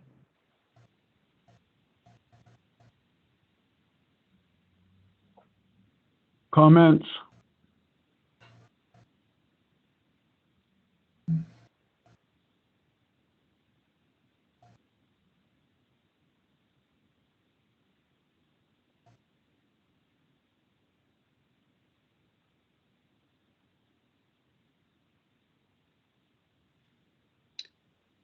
Hey, Melanie, hearing none. What you just outlined, that is a plan that we can go with. And I think individually, the committee members and the work that we're entailed to do now, our homework, and by the August 19 date, we will have a product. Thank you. I will prepare a presentation for you on July 21st on a broad overview as well as specific to those sections. If you don't mind, I have opened the chat if anyone would like to request to make public comment. We still have about 20 minutes left in our meeting. For that time, I have not received any requests for public comment this time. But if anybody would like to make a public comment, feel free to put something in the chat, or you can send an email to me at NAGPRA_info. Actually, Melanie, this is Frank. Could I, before we do that, could I just ask you to revisit what you were planning to do for the July 21st and then the August 10th and the August 19th? Because I think it might have changed a little bit from your original list of topics per meeting based upon our more recent conversation. But I'm not sure. For July 21st, I will prepare an overview of 4 sections. 10.1, which is the introduction. 10.2, which are the definitions.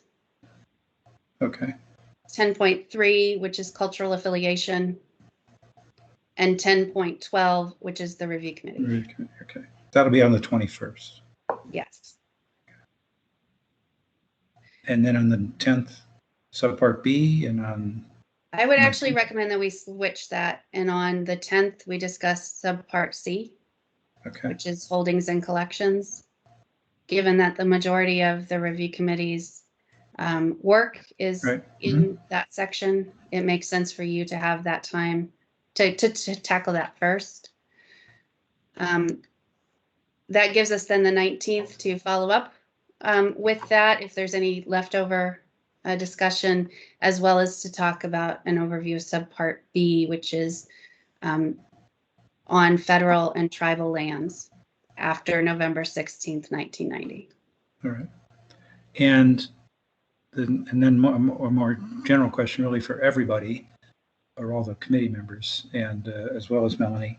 So following the presentation on the 21st, we are, as individuals, we have the opportunity to prepare comments, I guess, specific comments, or look at specific sections and suggest edits to them or approval of them unedited, or however. And that's what we need to do between the 21st and the 10th, so that when we come back on the 10th, we might discuss some of those specific things, maybe particularly as they relate to subpart C, which will be the topic that day, and the first three subparts that you, or rather sections that we will have discussed on the 21st. And then on the 19th, we might focus our comments on the subpart B sections and what a final document might look at. Just as a matter of business, the subcommittee on the annual report to Congress has also taken aim at an agenda item for August 19th, which is a text or a near final draft of the report to Congress that we might then try to do as a final in the October meeting. So we would need some time at that meeting to deal with that as well. And we have the other subcommittee that's working on meeting procedures that at some point will need to come back to the committee and have a discussion about that document, which has some key parts to it also. And then I don't know the other subcommittees, the split collection subcommittees and the administrative subcommittees. I don't know where they are because I'm not a member of either of those. But so we got some busy times, I think, in the next 6 weeks, something like that. I think that's a good outline of what I've proposed, and a task for the review committee to work on individual recommendations that you want to bring to the full committee during that 2-week break between the July 21st and the August 10th meeting. In preparing for today's meeting, and in the past, I have looked at the meeting minutes and the transcript from the very first NAGPRA Review Committee meeting in April of 1992. The principal topic of that meeting was work on the regulations using a draft text that had been provided by the National Park Service. And I wanted to share just a small tidbit with you from that very first meeting. Dr. Martin Sullivan, a very long-time member of the review committee who was well respected by his museum and science colleagues as well as tribal leaders, and who passed away in 2014, provided some words of encouragement to the committee as they began their work on the regulations in 1992. And I just wanted to share those with you as a way of closing. Dr. Sullivan stated, "I don't think the regulations are as big a task as it looks if you just focus on the words and the definitions and so forth. As I think most of us have always felt the purpose of the law was to help protect the way of life and the human rights of Native people. And laws can do that, but behavior and attitudes and practice improve more than anything else. I know there's going to be a need to look at line by line, a lot of definitions and so forth. But I just want to put in the encouragement that I think what people are looking for is guidance and examples, and that some of that will move very quickly, that there are a lot of places that are more or less ready to begin this work. And there are other museums that aren't. They've got other attitudes, but the law will change those attitudes and I think behavior. So a couple of words of encouragement from Dr. Martin Sullivan there as this endeavor began in 1992 and as we begin it now again. Thank you for those historical notes. I appreciate hearing Marty's words again. As do I.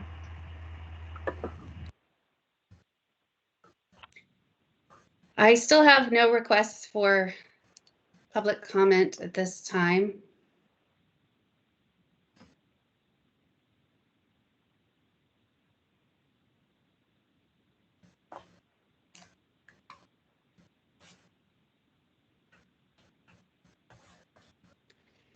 Are there any members of the review committee who would like to solicit some kind of specific input from the public? Are there issues or topics that that this committee would like to hear from? I think that sometimes there's a little bit of vagueness to asking for comment on successes and barriers. So if any of you have specific examples maybe that you were interested in hearing, it might be helpful to present them now so that people could have time to think about them and prepare them for either presentation or a public comment at your next meeting. Melanie, this is Armin. Yes, Armin. 2 issues. And Melanie, I did not know that Marty passed away. That's kind of a shock for me. We worked with him for many, many years. And he truly had his heart and mind in the right place in working with NAGPRA. So I did not know, Melanie, that he passed away. So I just offer those comments in his memory. 2 issues, Melanie. And again, federal repositories and non-federal repositories. And again, to restate, Melanie, one of the bigger non-compliant federal agencies with NAGPRA is the Bureau of Indian Affairs.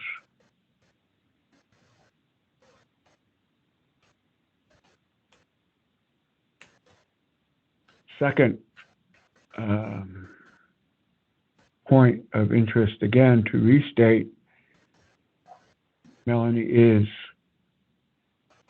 the committee and Department of Interior, your co-workers, we need to reinforce more funding for the NAGPRA program. All the work that is done by the program, there are challenges, but again, we need to reinforce the need for the program and more funding. And the last item, Melanie, is international repatriation. This subject was touched on many years ago.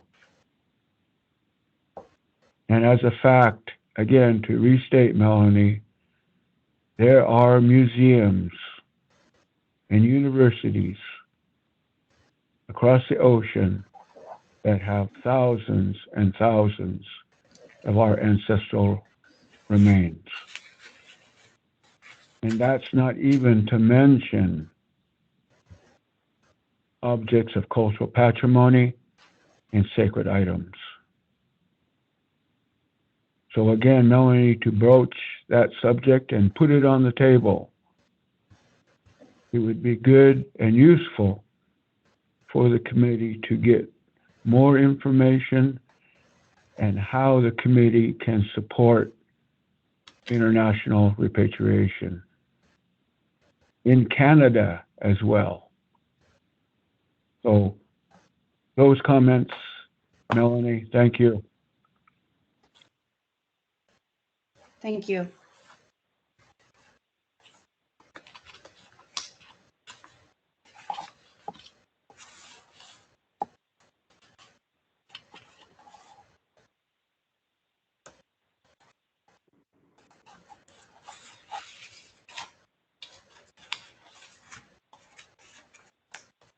Anyone else have requests they would like to make of the public, comments you'd like to hear? Melanie, this is Honor. Just to follow up on one of Armin's comments regarding international repatriation, I think there are two things in particular that would be good to hear about. The first is the results of any inquiries that the Department of the Interior or the State Department have done to find information about Indigenous ancestors, Native American human remains, and cultural items in other countries. And the second is whether there has been any effort by the federal agencies to track down any of these, any ancestors, human remains, or cultural items that would fall under NAGPRA. And if there hasn't, whether there are recommendations, or if there are any recommendations by the tribes as well. Thanks.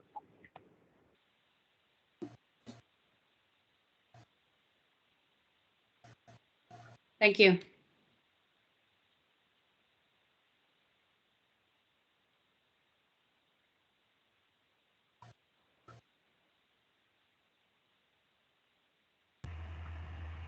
I think following up on what Armin said as well, and Honor, I believe there was a cable to all missions that was sent out by the State Department in November or December, asking them to identify Native American collections. I don't know if there's a report done on that yet, but it would be useful for this issue, I think, to illuminate this issue if that was available.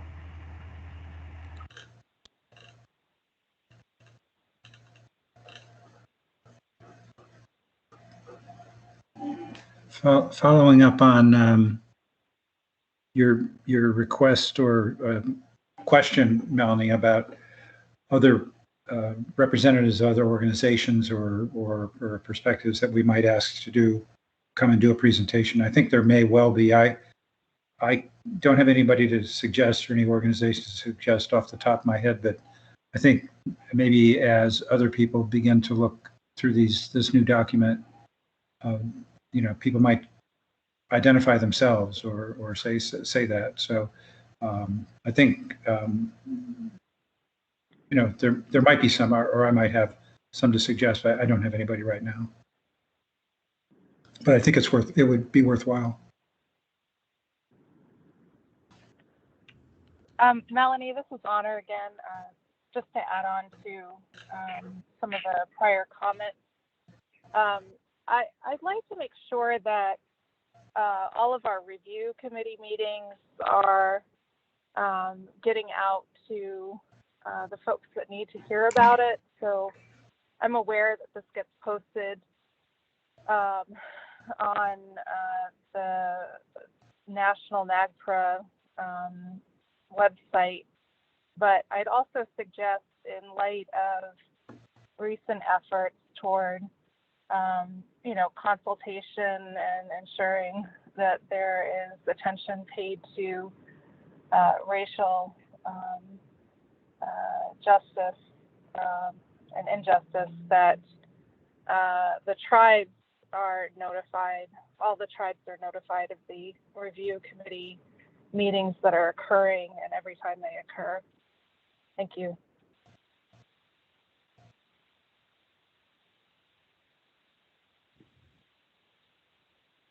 Hi, Melanie. This is John. Just following up on some of the comments and I don't want to say my apologies to the tribal communities out there, but there are a significant number of ancestors and human remains that still remain in the collections, in the thousands, and those communities are aware of those high numbers. And so I guess my question is, and not to put our tribal communities on the, certainly don't want to make them feel like they're on the spot, but so my question is, we're in 2021. What are the remaining barriers on moving forward? It'd be nice to hear. It would be great to hear from the tribal communities on the responses that they're getting from the museums, the universities, the agencies on why they haven't moved forward. I think it would be worth it to hear that. As I say, we're in 2021. What are the continued barriers? And I think it would, not just for the benefit of this committee, but for the greater whole to hear that. And I think there should be, I mean, and if that brings a more response or a discussion from the agencies, the museums, and the other, like I said, the universities, whatever, that fall under NAGPRA, I think it's time we hear some of those what those answers are, whether it be staffing issue, problems, whatever this is. But again, as I say, we're in 2021, and those numbers, and while great strides have been made in certain areas, I get the sense and the feeling that the tribes, they're wanting some movement on some of these questions, and I think it would certainly benefit this committee and the greater public to hear what are the responses that the tribes are getting from what's the holdup. I think not to be insensitive to that, but what is the hang up? And I think we need to hear that. And maybe the review committee over the years has heard that over and over again. And I apologize if that has been the feeling from the tribes. But as we say, we're over 30 years into this. So what is the response what is the why? What is the why in 2021 of why they aren't, or we aren't moving forward, whether it be the return of the ancestors? It's a significant number, and the tribes are posting things. They're having discussions about that, and I certainly welcome seeing that. And so I'd like to hear what the barriers are. What are they receiving? What are the answers that they're receiving from the museums and agencies? Because the numbers are significant. Thank you, John, for that. I would, I would just to be sure it's clear for the record, it's hundreds of thousands of ancestors that have not completed this process. It is more than half of the ancestors that have been reported under NAGPRA have not been through the regulatory process to go home. I would like to also reiterate that, of course, written comments are acceptable. If a tribe wanted to submit a written comment that was perhaps not specific in terms of which museum, but provided some general statements about barriers that they've encountered with museums at large, those could be submitted in writing rather than provided orally. And finally, John, I think that as you're speaking and making that direct request, I'm reminded of the lesson that Barnaby gave us at the very first meeting we had on June 28th, and that is that in his traditional culture, you don't volunteer, you have to be asked. And I think, John, what you've just done is ask tribes for some specific information that maybe they've been waiting to be asked for. So I think it's important to remember that a lot of this information is out there, but maybe it hasn't come to the review committee directly because it hasn't been asked for in the quite the direct way that you just did. So thank you, John. You're welcome. And if that's, and thank you for that your answer or your comment to that. I mean, that is an open invitation. And so, what I want to say too is that if a community, tribal nation had been given a response, say a no response or no, nothing's moving 10 years ago, and now nothing has moved, say we're now 10 years further along into that, and now they're receiving a different answer why something is not, that's a big concern. Like I said, the invitation is open. I think we need to hear that. I think it's time for some of those responses or the mixed answers that perhaps the tribal community are receiving. The invitation is out there, and I think it's if they've said it before, I apologize. But as I say, we're over 30 years into this, and it's time to move things forward. Thank you. John, thank you for your comments. This is Honor and Melanie as well. I think it would make sense for the committee to ask the Secretary of the Interior or see if the review committee could administer a survey to tribal communities to be able to collect some data from them. And it seems that over the years, this information has come up in bits and pieces, but to put this all together in some way, I think it would be in line with these efforts toward, tribal consultation and getting proper input. It's been, decades, and still ancestors and cultural items have not been repatriated, and to know and understand what those holdups are important. And I would encourage us to think about having a survey to collect data on this so that we can present it to Congress in our report, and maybe look into it further and have a discussion with the Secretary of the Interior. Thank you. Thank you, Honor.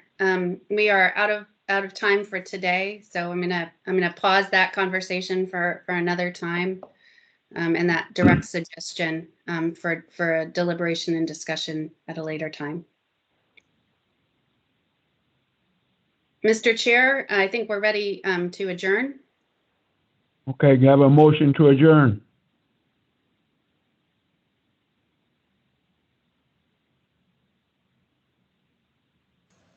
So moved.